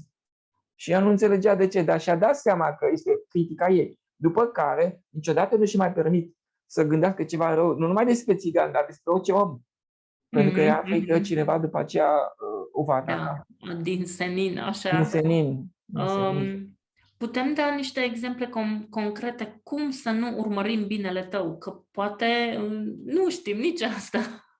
Înțelegem, eu personal înțeleg foarte ușor din punct de vedere material. Dar altfel, ok, și ceea ce ține de control, să nu forțez pe cineva să facă ca mine. Că dacă vreau să facă ca mine, tot am eu un motiv acolo, tot pentru binele meu am acel motiv. Deci în afară de ceva pe plan material, bani sau un profit obținut prin necinste, de exemplu, și să nu forțezi pe cineva să aleagă ceva ce vrei tu neapărat. Altfel, ce mai e? Primul gest pe care îl faci pentru celălalt, nu pentru tine. Dacă ai pe cineva. Dacă nu este lângă tine, faci în așa fel încât să nu-i produci pierdere. Nu produci pierdere cuiva, așa. Cuiva, chiar dacă nu este lângă tine. Da. Așa, să nu produci deranj, să nu-i adaugi mai multă răutate zilei decât are ea, mai multe probleme. Adică ai grijă să faci curățenie după ce mănânci. Deci faci în așa fel încât să nu-i adaugi greutăți oamenilor. Da. Apoi, le dai întâietate. Le dai întâietate celorlalți. Nu luți pentru dreptatea ta și adevărul tău niciodată. Și te bucuri de orice părere care vine și doar la alături. Alături doar îi stimulezi, zici da la toate, nu lupți și nu te intri în polemici și în conflict sau în contradicții. Dai dreptate la toată lumea. Faci ceea ce cineva te pune să faci. Deci nu comentezi. Nu comentezi pentru că vine de la divin și știe el de ce te-a pus. Accepți totul, cedezi totdeauna, pentru că chiar acceptarea este prezența divină. Deci nu este nevoie de un efort anume să fac meditații sau rugăciuni ca să ajung în divin. Și în situația conflictuală, acolo se stabilește poziția lumea de dincolo și se vede cum suntem noi și toată lumea ne urmărește. Accepți pentru că neplăcerea vine ca să te scade, să te ducă în iubire. Deci în momentul în care tu ai cedat, ai intrat în divin pe loc și pentru asta există neplăcerea. Rolul neplăcerii este să salveze sufletul, te duce în suflet. Se salvează de ceva neplăcut din față. Oamenii se plâng, ți-am zis, apare înșelarea, apare trădarea, apar deranjul, oamenii te deranjează, te înjosesc, dar lucrul acesta este cel mai bun lucru care se poate întâmpla, pentru că dacă îl acceptăm, că vine de la divin, nu vine de la oameni, vine de la divin și știe el de ce ne face lucrul ăsta. El, de fapt, ne salvează viața în viitor de o boală mai gravă, de un accident, de o pierdere care nu am putea să facem față. Deci neplăcerea vine exact, ea dovedește că noi avem un orgoliu și în viitor am putea să ne supărăm tare mult la pierdere. Și el pe bucăți ne aduce neplăceri din acestea ca să ne toată, face din acest orgoliu, să ne scadă, să ne ducă în starea în care să nu fim afectați de nicio înjosire. Când tu accepti înjosirea și nu te mai superi pe oameni, acela este raiul. Deci el ne împinge spre rai. De toți oamenii, de fapt, când ne aduc necazuri, ei de fapt sunt medici ai cerului și ne fac cel mai mare bine posibil. Ar trebui să le mulțumim. Da. Apoi să te bucuri când dăruiești. Când dai binele tău. Deci renunțarea la tine să fie pe primul plan. Mai curând să renunți la tine, prima dată să renunți și renunțarea aceasta ce înseamnă? Este golul acela și golul acela înseamnă prezența lui Dumnezeu și numai prezența lui îți face viața frumoasă. Deci trebuie să urmărești mereu ca în timpul zilei să faci tot posibilul să nu ai ceva care să-l faci numai pentru tine. Deci mereu să sari în ajutorul celălalt, să rațiunea ta de a exista să fie bine celuilalt, fericirea celuilalt, nu pentru tine. Să te oferi mereu să le fie lor cel mai bine. Exact cum face femeia la țară, în unele locuri, nu? Îi zice bărbatului, domnule, îl respectă total, îl pune la masă, ea stă în picioare și îl servește. Deci când servești, tu cedezi energie orgolioasă, adică cedezi binele tău. Și arăți lui Dumnezeu, binele meu nu contează. Asta este o dovadă a faptului că binele tău nu este pe primul plan. Știi că în alt interviu în care ai mai spus tu lucrul ăsta, cineva mi-a lăsat un comentariu pe YouTube că legat de chestia asta, că în unele locuri la țară femeia încă dă întâietate soțului și spunea că și mama ei procedase la fel și ea a preluat modelul în ciuda faptului că lumea a râs de ea și a considerat-o într-un anumit fel și ea înțelegea foarte bine lucrurile astea. Da. Ce frumos! Acești oameni mențin în viața poporul nostru. Exact.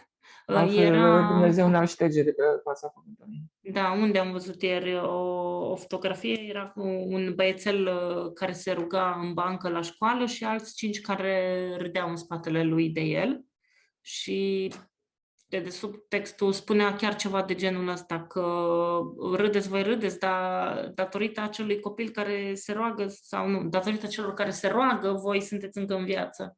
Da, că altfel... Exact ca la Sodoma. Cât sunt? Sunt 50, sunt 40, sunt 10. Dacă sunt 10, nu distrug. Da. Deci, uite, un răspuns la întrebarea pe care ți-am adresat-o mai devreme. Atunci, pentru ce tot atâta efort?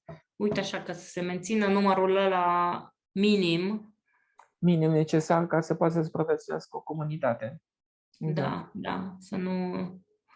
Iar apoi, dacă te întrebi în ce cauză, toate bogățiile noastre sunt la alții, resursele noastre toate sunt la alții, bănci, petrol, gaze și mai departe. Din cauza asta. Pentru că noi suntem așa de atașați și nu merităm această bogăție pentru că ne-ar omorî. Da. Deci bogăția nu poate oricine să o suporte. Trebuie să fii foarte desprins ca să poți să... Așa cum ți-am spus eu că am întâlnit acel om din lumea de înaltă, care se restrângea pe sine maxim. Apropo, unde l-ai întâlnit? La fabrică. Da? Avea pe aici investiții. Semăna cu Spencer Tracy, avea haine mototolite, o pălărie din aia în cap mototolită și... Era american sau? Da, american. Și era așa de la protocol, am fost chemat la traducere și am întâlnit și mi-a povestit, mi-a arătat poze. Și de la el am învățat multe. Deci ca să poți să ai abundență, tu trebuie să fii desprins de abundență. Da, da, da, Altfel da. nu rămâne la tine. Mhm. Adică trebuie să întorci societății cât de mult se Da. poate.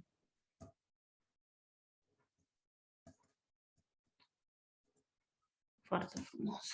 Deci întotdeauna trebuie să pui binele celorlalți pe un plan și atunci vei fi fericit. Pentru că în măsura în care ei sunt fericiți, atunci și tu vei fi fericit. Asta este fericirea. Deci nu tu. Pe tine să te uiți, să te lași, să nu te iei în seamă, să nu te vezi niciunde, să nu contezi. Și atunci vei fi cel mai fericit. Asta cu să nu contezi, când uite, dacă ar fi scoasă din context și zici, păi tu nu trebuie să contezi ce iese acolo, ce ego mare, dar când înțelegem de ce anume nu trebuie să contezi, să nu fii eu, mie, pentru mine, al meu, când înțelegem de ce trebuie să fim noi pe locul 2 și celălalt să fie pe locul 1, atunci are sens să spui, să nu contezi. Cineva s-a dus în Japonia într-o excursie și mi-a povestit. A fost impresionant. S-a dus cu autocarul, au ajuns la o benzinărie și s-au dus la toaletă și să-și cumpere de ceva. Când au ieșit de acolo să se urce în autocar, ei mai stăteau pe afară, acolo, prin jurul mașinii, și tot personalul benzinăriei a ieșit afară și i-au salutat cu capul până la pământ. Mm-hmm. Da? Da. Deci s-au plecat cu capul până la pământ. Deci au atins capul de asfalt. Și nu odată. Deci de mai multe ori se aplecau până... Deci respect total față de cel din fața ta. Pentru că este divin. Marius, care e diferența dintre respectul acesta despre care ai vorbit tu acum, și închinare? E vreo diferență sau sesizezi? Închinare la cel din fața ta, adică închinare planul 2. Ființa divină se închină la cel din fața lui, nu fiindcă cel din fața lui îi este stăpân, ci fiindcă așa vrea ea, fiindcă iubește, fiindcă respectă. Dar Nu e adevărat. Nu. Deci te închini în fața celui din fața ta pentru că cel din fața ta este divinul și omul acela este stăpân. Deci omul din fața ta este stăpânul tău. Stai că nu Servus, înțeleg. că se zice servus în Divinul este ardeal. stăpânul divinului? Stăpânul divinului? Aici este o chestie de autoreflexivă, deci întrebările astea nici nu se pun. Da. E o chestie de glumă. Deci se zice servus în ardeal, nu? Da. Deci sunt servul tău. Păi dacă sunt servul tău, înseamnă că tu ești stăpânul meu. Mm-hmm. Nu? Bine, uite cum e în... nu știu din ce limbă este, dar namaste. Deci te supui celuilalt, te supui. Când te supui, ce înseamnă? Dragoste totală. Da, dragoste deci fără condiții. Mm-hmm. Ce înseamnă să te supui unui stăpân? Păi stăpânul decide. Pentru tine. Deci divinul decide. Deci, cum îi zicem noi celuilalt? Îi zicem domnule sau doamnă? Da? Domnule, îi zicem exact ca la Dumnezeu. Deci îi zicem omului din fața ta, Doamne, Tu ești în fața mea, Tu, Domnule. Noi când ne gândim la libertate, de multe ori ne gândim la a nu avea un stăpân. Deci înțelegem... E invers. Libertatea este avea un stăpân. Avea un stăpân ceresc, dar noi nu înțelegem că oamenii sunt chiar divini. El vine spre noi în toate formele posibile. Vine și sub forma unui om nespălat, cu hainele rupte și mirosind urât, nu? Și cu păduc în cap. Da. Vine și sub forma unui, nu știu, țăran, adică el vine în toate formele. Și unui om care este egoist și înfumurat, Deci vine în toate formele, nu poți să critici nimic, este tot Dumnezeu acolo. Este prima experiență pe care am avut-o când am venit în viață la 2 ani cu măștile. Deci toți care veneau în fața mea își dădeau o mască jos și era divinul în spatele formei. Asta este. Deci nu te poți supăra pe om. Faptul că are ego este treaba lui, are experiențele lui de viață, trebuie să nu înțelegi, e ritmul lui, așa a venit, e Trabant, e Mercedes, sunt fiecare cu caracteristicile lui, cu lecțiile lui proprii. Nu te poți supăra, dar el în viitor, deci nu poți să desconsideri pe nimeni. Omul acela în viitor va ajunge să înțeleagă, va ajunge iubirea, îi se vor da lecțiile potrivite și va ajunge iubire. Nu poți să critici nimic. A nu critica nimic și a vedea totul egal, opusele egale, este cel mai mare fericire. Atunci se depășește dualitatea. Este esențial ca în viața asta să câștigăm aceste lucruri și să depășim dualitatea dacă vrem dincolo să avem o poziție favorabilă. Numai de dincolo. Altfel nu. Deci atâta timp când ne prinde la sfârșitul vieții cu împărțirea asta în al meu, al tău, bine, noi nu avem cum să urcăm, imposibil. Că nu depășești de gândul. Deci bariera este mentală. Bariera între lumi este mintea noastră. Niciodată nu există probleme. Mintea creează probleme și ea încearcă să le rezolve. Da, uite-te numai la mintea mea cum despică firul în 10.000 de chestii și tu ai zis că libertatea e a avea un stăpân ceresc sub orice formă și m-am gândit, nu e asta mai mult a fi umil? Să accepti că ai un stăpân ceresc care se prezintă prin orice formă și... Da, până la urmă, iubirea, care se zice că are 64 de nume, una dintre ele este libertate, una dintre ele este umilința. Toate intră sub umbrela iubire. Deci nu mai contează că îi zici libertate, că îi zici umilința, că îi zici iubire, că îi zici... Sunt una, toate. Și trebuie să ajungi la nivelul în care să îl respecti pe cel din fața ta ca și când l-ai avea pe Dumnezeu în față. Pe Dumnezeu în față. Da, despre că asta oricum, la un pas distanță, în spatele formei învelișului lui, este tot divinul. Că îi administrează toate celulele de acolo. Deci în spatele formei este Dumnezeu, că vrei, că nu vrei, că înțelegi, că nu înțelegi, tot așa. Deci te deplasezi pe un om cu respect maxim. Ca și când ar fi creatorul universului în fața ta, pentru că chiar este. Și când faci lucrul acesta, pentru că nu mai împarți în bine și rău, aceea este fericirea. Oare cât timp trebuie să ne repetăm lucrul ăsta ca să intre în cap? Să nu mai uiți că omul din fața ta este divinul. Eu cred că continuu. Continuu trebuie repetate și repetate din foarte multe puncte de vedere, așa cum am făcut în cărți. Acolo în cărți lucrurile acestea sunt spuse, dar din multe puncte de vedere și este același lucru. Dar omenirea face lucrul ăsta de mii de ani. Apar alți autori care spun același lucru și nu se spune nimic nou, lucrurile astea s-au spus. Da. Doamna Maria Timuc, când i-am dat cele două traduceri, prima a lui Rumi, cele 800 de pagini și a doua Tao Te Ching, care este 800 de pagini de o volume o să fie. Rumi, cele mai frumoase texte ale lui Rumi. Mai sunt încă 1000 de scris mai încolo. Și după aceea Tao Te Ching. Și mi-a zis, Maris, am citit Tao Te Ching și te văd pe tine acolo. Dar am citit și Rumi și te văd și acolo. De fapt, nu numai că traducătorul își imprimă personalitatea, dar lucrurile astea, adevărurile astea sunt dintotdeauna. E unul singur pe orice parte ai dea-o. Da, sunt unice și au intrat în mine, au intrat în felul meu de a fi. Fiind în lumea de dincolo, am mers de câteva ori, luat dus acolo. Când te duci acolo, te resetează. Îți resetează ego-ul, ți-l destramă și când vii aici, ești ca un nou născut. Nu știi pe ce ești și nu înțelegi și trebuie să iei de la capăt. Ești ca un om care are amnezie. Adică a uitat toate programele de aici și funcționezi doar cu programe din lumea de dincolo care sunt bazate pe iubire. Și durează un timp să-ți recuperezi programele de aici. Ai avantajul că Nu le mai recuperezi. Sau nu le mai recuperezi chiar deloc. Funcționezi numai pe programele de Da. acolo.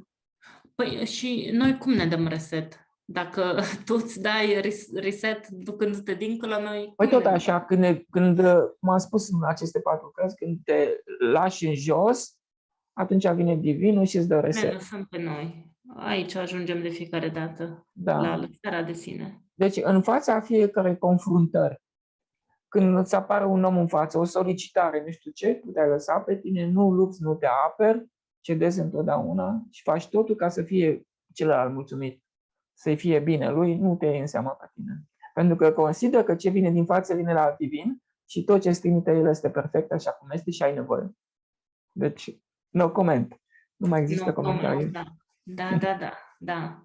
Nu există comentariu până când ieși în lume și te lovește una alta și deja ai uitat. Observ că toate aceste suferințe și neadecvări care ne vin sau neîmpliniri vin de la minte. Da. Este identificarea cu mintea. Depășirea minții este de fapt eliberarea, depășirea acestui ego. Și dacă vezi că lăsarea de sine ce face? Distruge ego-ul. Că înseamnă nu binele meu, nu plăcerea mea, nu comoditatea mea. Eu aș vrea acum, spre exemplu, să stau liniștit, să nu fac nimic, să mă odihnesc. Nu. Când îți vine chestia asta, ego-ul vrea să facă chestia asta, nu tu. Tu, ca ființă divină, sari în ajutorul celălalt oricând. Și noaptea în somn te sări. Exact cum face un medic de gardă care iubește oamenii deosebit. Am văzut un film pe care îl recomand, n-are traducere în limba română, numai este în engleză, se mai găsea înainte, Bring Out of Death. Deci a-l aduce, a ieși din moarte. Și este vorba despre, cu Nicolas Cage, este vorba despre un asistent din acesta de salvare care se ducea la toate, era trimis în toate situațiile critice și el căpătase o dragoste față de oameni incredibilă, încât, indiferent cum erau oamenii, că erau drogați, că erau criminali, el îi trata ca pe oameni și încerca să le salveze viața, deci avea iubire. Și noaptea visa canale care se dădeau la o parte și din ele ieșeau niște mâini care cerau ajutor și nu știa cum să sară la toate mâinile, pe toate să le ajute. Deci dăruirea era maximă. Și la spital, pentru că se dăruia foarte mult, au zis că nu te mai plătim.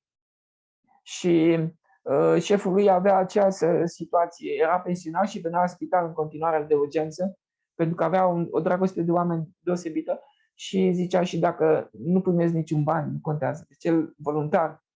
Deci depășea un duhovnic în iubire. Deci la acest nivel trebuie să ajungem noi, să sărim la ajutorul celorlalți, indiferent cum sunt ei. Dragostea era imensă. Recomand filmul acesta. Zic totuși să nu deznădăjduim că ceea ce zici tu e ca și cum îi zice unui om care a stat 10 ani numai pe canapea și acum îi zici, uite, vezi că tu în 6 luni de zile trebuie să reușești să alergi 20 de kilometri într-o oră. Hai, ridică-te și treci la antrenament. Și cum? Nu o să reușesc niciodată. De-abia cu cui vai poate reușesc 5 kilometri, nu știu ce. Dar cred că important este să începem de azi să facem exact atâta cât putem și mâine să încercăm să facem un pic mai mult decât am făcut azi și pe mine un pic mai mult decât am făcut mâine și tot așa să se adune până când te trezești că ai alergat, aia 20 de kilometri și tu credeai că poți numai 5.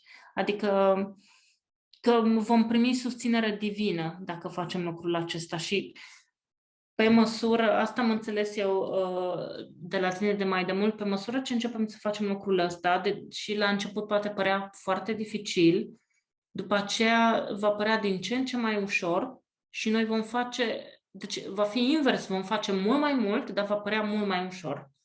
Exact, și vom avea sentimentul de împlinire. Deci numai atunci, când ești de folos, când te simți de folos oamenilor. Noi alegem pe dos lucrurile, alegem ceea ce întărește ego, alegem ușorul și noi nu avem nevoie de ușor, avem nevoie tot timpul, alegem bunăstarea, plăcutul și lucrurile astea ne iau din viață. Da. Pentru că se comportă ca un fel de apă care băltește și apa care băltește se împută. Deci noi avem nevoie de mișcare. Apa curgătoare este apa care te menține în viață. Apa care stă și nu face nimic se împută și se strică. Exact. Se strică. Da. Și apoi Deci trebuie să nu alegem ceea ce ne place nouă niciodată, ci să alegem ceea ce nu ne place. Nu-ți place să te duci la cumpărături, te duci. Nu-ți place să ieși afară în frig, ieși. Nu-ți place să te speli cu apă rece, te speli cu apă rece. Adică toate lucrurile care distrug confortul nostru și comoditățile sunt cele care ajută sufletul. Te încarci cu sufletul. Da. Nu-ți place să ieși nemachiată, ieși nemachiată. Da. Da, pe undeva trebuie mereu să... Mi-a plăcut foarte mult, mi-a trimis o poză Marian și zice, am ascultat unul din videourile tale cu să îți iei lucrurile pe dos, să dai semn că lucrurile nu sunt importante și avea un ciorap bej și un ciorap alb. Dar să se ducă în public cu ele. Dacă are curaj. Da, și să și danseze totodată în public. Glumesc. Da. Ca să te simți liber. Adică să nu fii afectat de ce zic oamenii, să fii afectat de mine. Atunci ești liber. Dar dacă ești afectat de ce zic oamenii, nu ești liber. Nu ești încă. Și vezi că multe întrebări care ți se pun sunt chiar acestea. Cum fac să nu mă mai intereseze părerea altorlalți? Zău că nu știu de ce suntem așa de atașați de părerea celorlalți despre noi și de ce căutăm așa de multă validare. Suntem atașați de imagine. Ego-ul, da, imagine. Ego-ul. Trebuie mereu să ne autodistrugem stabilitatea. Zice foarte bine Rumi, o să vezi, eu la ușa mea nu voi accepta decât pe cel care nu caută stabilitatea și siguranța vieții.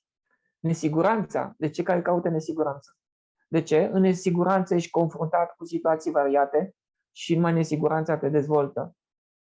Exact. Siguranța te băltește, te omoară.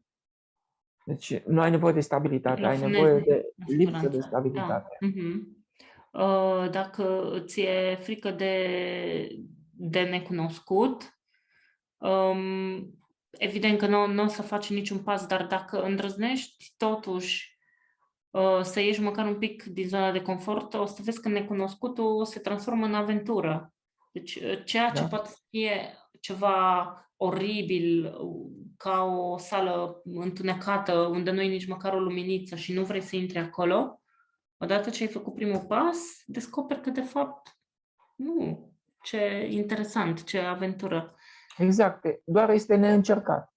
Da. De vreme ce încerci, ți se va părea că este... Deci e doar o problemă că crezi că nu știi. Nu-l cunoști. Dar în măsura în care intri, deci numai așa trebuie să te comporți, să ai curajul să-ți înfrunți toate limitele. Da. Să le depășești.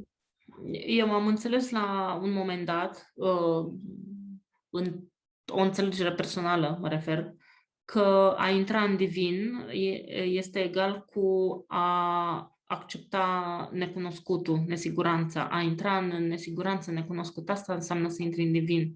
Când stai în siguranță, pe unde să vină divinul la tine dacă tu cu mânuțele tale ți-ai creat ziduri și acum stai acolo și ții cu ghearele de ele și nu dai drumul, că divinul vine numai când dai drumul. Exact, da, exact. La siguranță nu dai drumul, numai la necunoscut ești nevoit să dai drumul, fiindcă nu știi efectiv ce vine și nu ai cum să anticipezi, despre asta e vorba. Când anticipezi, te apuci și îți construiești ziduri, când nu anticipezi, capacitatea de a rezista în zgomotul cel mai mare și a-ți păstra liniștea este liberarea de ego. Deci acolo când lucrurile te deranjează cel mai mult și pe tine nu te afectează, adică deranjează ego-ul și pe tine nu te afectează, atunci ești liber de ego. Deci ținta noastră în viață, ca să fim fericiți, să avem o viață împlinită, este autodistrugerea ego-ului nostru. Ceea ce se și întâmplă automat. Dacă nu le restrângem singuri, benevol, va fi distrus forțat. Și atunci apare suferința. Într-adevăr, și când lucrăm benevol la ego-ul acesta, apare greutate, adică neplăcere, ne este greu. Ne este greu să ne limităm de la mâncare, nu? Să nu mâncăm până la capăt. Ne este greu și rușine în public să ne apucăm să cântăm sau să dansăm. Sau să ne îmbrăcăm mai Este greu să neglijent. fim fericiți tot timpul. Conduci mașina și tu să cânti 100 de kilometri cât mergi cu mașina. Deci tu să cânti. Am întâlnit un prieten de-al meu care este fascinant. Deci când m-a dus până la țară cu el cu mașina, el tot timpul mi-a cântat muzică populară. Din cântec în cântec, din cântec, deci continuu. Și am zis, măi, ce om fericit, dar în sine este deosebit. A avut un bunic care în satul respectiv îi se spunea Sfântul, pentru că în perioada celui de-al doilea război mondial, când a fost foamete mare, el ajuta pe toată lumea.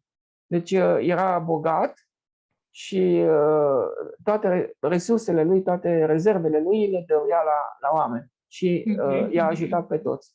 După care cei care au urmat după el, nepoții lui și mai departe, au reușit să cumpere toate terenurile de acolo, de la toată lumea, să cultive pe ele, au devenit și mai bogați, dar ei fac același lucru pe care îl făcea bunicul lor. De exemplu, anul trecut a fost recoltă de mazăre, s-au dus, s-au luat 2 remorci de mazăre și au chemat satul cu găleți să se aprovizioneze de acolo. Au observat că nu au luat toți și atunci au mai adus încă 2 recolte până când toată lumea din sat și-au luat câte mazăre a vrut, la liber, cât a vrut. Deci ei, cedând binele lor, primeau și mai mult bine. Ăsta este secretul. Dar nu vrea nimeni și nu știe. Deci mereu trebuie să dai ceea ce prisosește. Și atunci recoltele lor erau minunate. Deci pământurile toate prin jur nu funcționau ca bine. Adică nu dădeau recoltă. Dar pământul lor întotdeauna avea recoltă cum trebuie. E uimitor de unde. Deci de aici vine, de la bunătatea sufletului lor. Da. Când am mers la ei, nu știau ce să ne dea în clipa respectivă. Nu aveau de... Mi-a dat un sac de ceapă, un sac de... Deci nu știa ce să dăruiască. În așa mod trebuie să trăim noi. Să nu știi ce să faci ca să îți fie ție mai bine. Și prietenul meu, la fel, tot timpul, de când eram eu mic, venea, spre exemplu, venea pe jos, mama lui lucra la o fabrică de biscuiți și venea cu biscuiți și cu napolitane, cu un căruț, pe jos 5 stații să-mi aducă mie. Deci, dăruirea asta să fie gratuită sau la sora lui i-a cumpărat apartament, i-a cumpărat mașină, deci el nu se uită la el însuși. Deci face totul pentru ceilalți. Deci așa ar trebui să fie omul. Să se bucure când dăruiește. Și asta este adevărata bucurie, pentru că e trainică, este expresia sufletului nostru divin și în măsura în care noi ne comportăm ca o ființă divină, vom fi fericiți pe pământ. Dar în măsura în care vom face totul pentru ego-ul nostru, vom fi nefericiți veșnic. Și în lumea de dincolo. Da. Adică ne poziționăm, adică este așa de grav încât ne poziționăm în lumea de dincolo, în poziția unde nimic din ceea ce am făcut noi aici și am strâns nu contează. Acolo nu înseamnă nimic, din contră, pentru că n-am adunat sacrificiul de sine, adică nu am dat din acest bine al nostru, noi nu putem urca. Pentru că când dai, te încarci cu iubire. Numai când dai, te încarci cu iubire. Da. Când iei, pierzi energie. Aici este lucru de înțeles. Când dai, primești energie divină și viața devine frumoasă. Când iei mai mult decât ai nevoie, omul atunci se blochează, închide porta cerului și nu mai vine energie. Toată bătălia noastră este pentru această energie divină, care se obține numai la împuținare. Restrângere, reținere, numai acolo se încarcă cu energia sfântă. Și când este divinul prezent în noi, el îți face afacerea bună, el îți face ca copiii să funcționeze, să fie bine, să meargă la școală, să învețe bine. Nu noi. Deci nu trebuie decât ca mama și părinții să se smerească. Când s-au smerit, au chemat divinul și el face ca familia să fie unită, copiii să învețe, să fie sănătoși. Deci el dă sănătatea la oameni. Înțelegi? Prezența lui dă sănătatea dă fericirea în viață, prezența lui, adică umilința de care fuge toată lumea, adică să zic smerenie, nu știu cum să-i spun, lăsarea de sine. Asta e garanția. Și dacă nu vezi pe copil lucrul acesta, îi da cea mai mare comoară posibilă. Pentru că el va fi stabil, va refuza fericirile lumii. Și refuzându-le, el păstrează acel gol în el, vine divinul și împlinește orice vise. Și îi face viața frumoasă. Da. Și va fi sănătos. Este cea mai mare comoară pe care o poți da copiilor. Adică tu să fii cum trebuie. Și exact cum ai spus de doamnă, că a văzut-o pe mama dânsei, nu? Că avea respect față de bărbat, la fel face și dânsa, înțelege acest mesaj și este foarte fericită. Și probabil că este armonie în familie la dânsa. Ia că chiar să o întreb ca să avem mărturie, testimonial. Pare un preț mic de plătit smerenia ca să fie armonie în familie, ca să le meargă copilor bine, ca să fie sănătate, să aibă tot sănătate, ca să și cine mai vine pe lângă tine să se molipsească cumva, să ia și ei câte o părticică din energia aceea divină.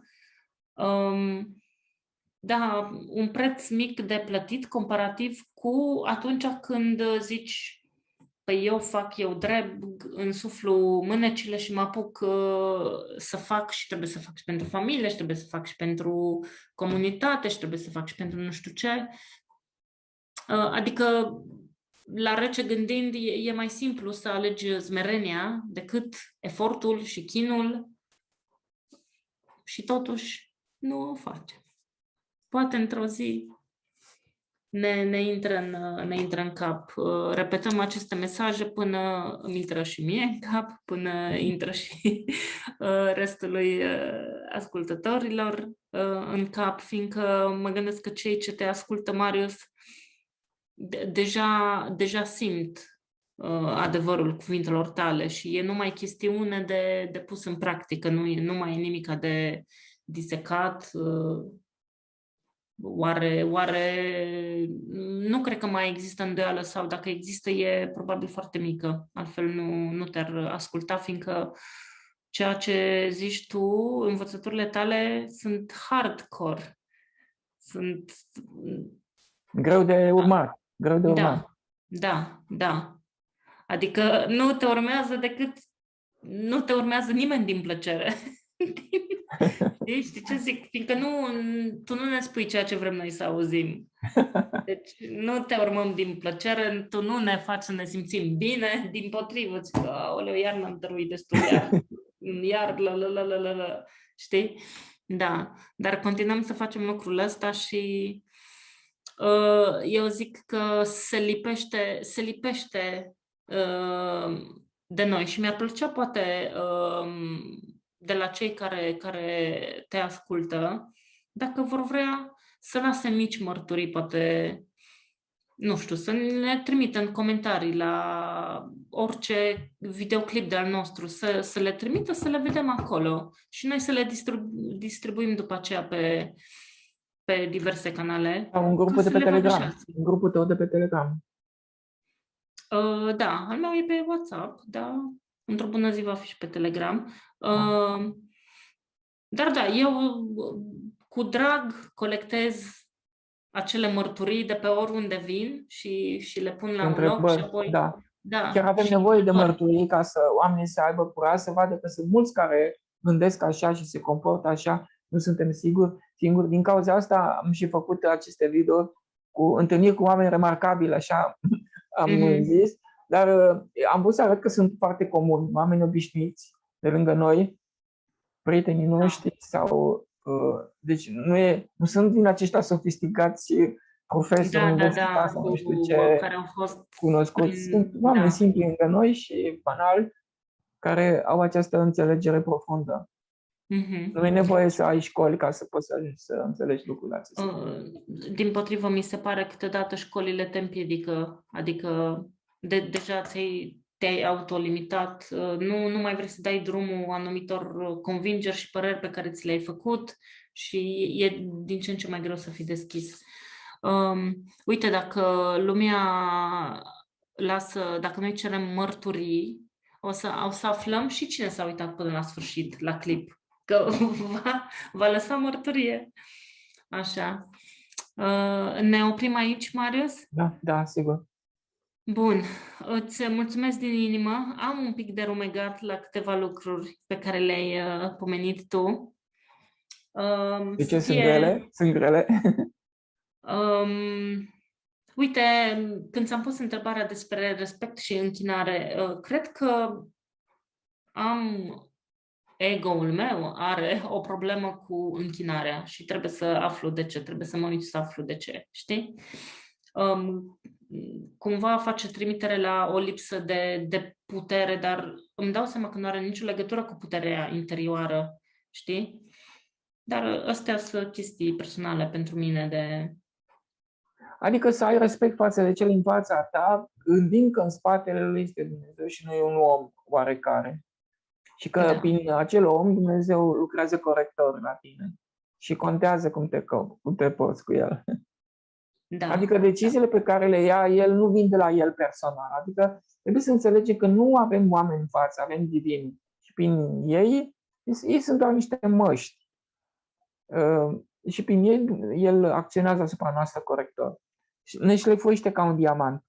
Deci când vine o neplăcere să spui este bine, înseamnă că ceva este în ordine în mine și renunți. Că probabil este greu să găsești ce din tine a creat situația aceea, nu? Sunt multe lucruri și nu știi care e. Dar prin faptul că renunți, nu mai e nevoie să scotocești și renunțarea începe să șteargă din programele autodistructive.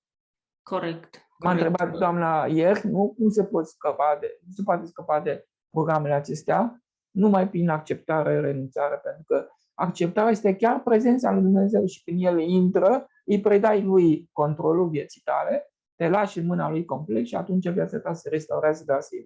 Deci trebuie să ai toată siguranța că la acceptare lucrurile vor fi bune. Așa cum acelui om i s-a oprit ranga în aer doar prin faptul că a renunțat la viața lui, a cedat pe loc.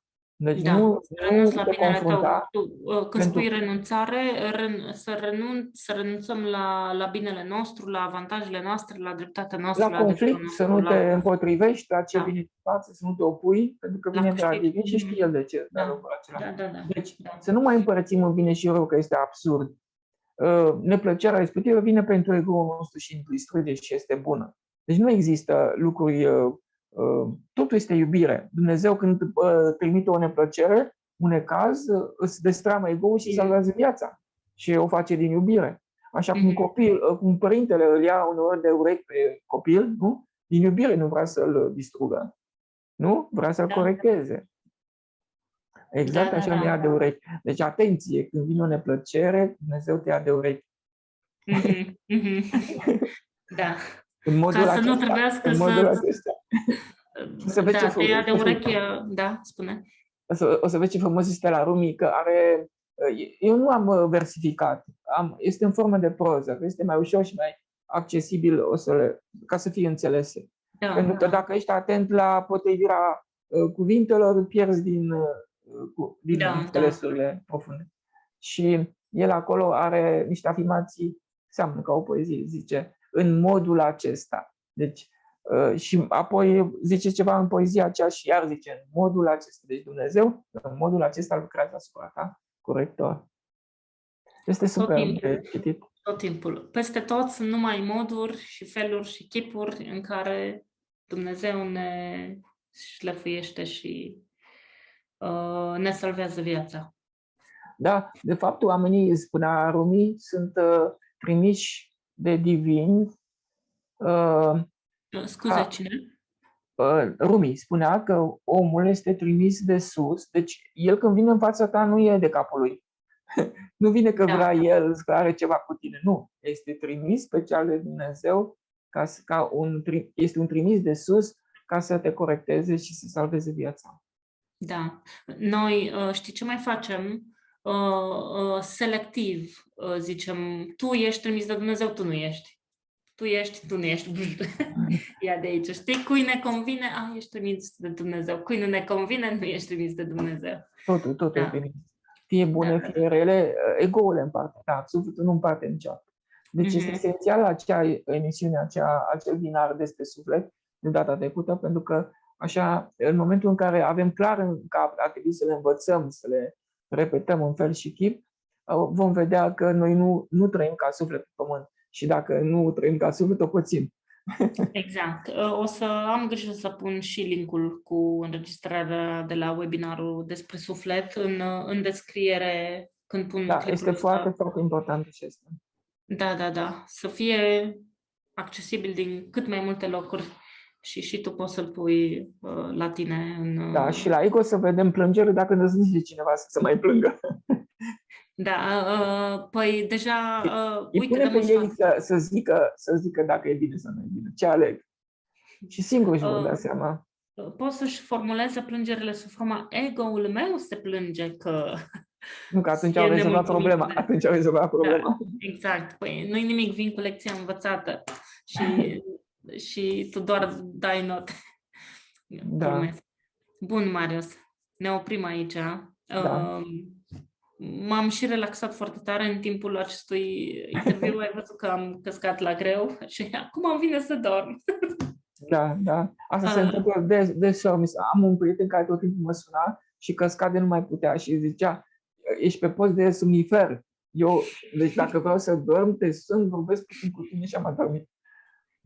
Da, asta nu înseamnă că nu am fost atentă, dimpotrivă. Știi ce se întâmplă? Există concepte în noi care nu sunt acceptate și în momentul în care apare căscatul s-a eliberat, s-a distrus. Deci informația respectivă distruge acele concepte ascunse care sunt în noi rezistențe și lupte, le distruge și ele când se eliberează cu un anumit căscat. Da, atunci un sfat pentru să ține minte Să asculte mai des. Deci aceste filmulețe trebuie ascultate des, de mai multe ori, ca să poată să elibereze cât mai mult. Dacă noi nu mai avem rezistență și supărare, dacă ele nu ne mai trezesc în noi luptă, nemulțumire, atunci noi am scăpat de acele programe autodestructive. Ele sunt vindecătoare, toate. Bun. Minunat. Deci, uite câte avantaje am eu din faptul că stau de vorbă cu tine așa de de ce des. sunt vindecătoare? Pentru că referirea este la suflet, nu la ego. Ego-ul este luat ca țintă și este destrămat în toate modurile posibile și omului îi se redă sufletul, adică el revine în suflet și este o relaxare deosebită și o bucurie. Izbunește imediat bucuria din noi, care este natura noastră. Bun, Marius. Ne oprim aici. Îți mulțumesc încă o dată. Să ai o zi minunată și pe curând. Pe curând, să rămână numai bine.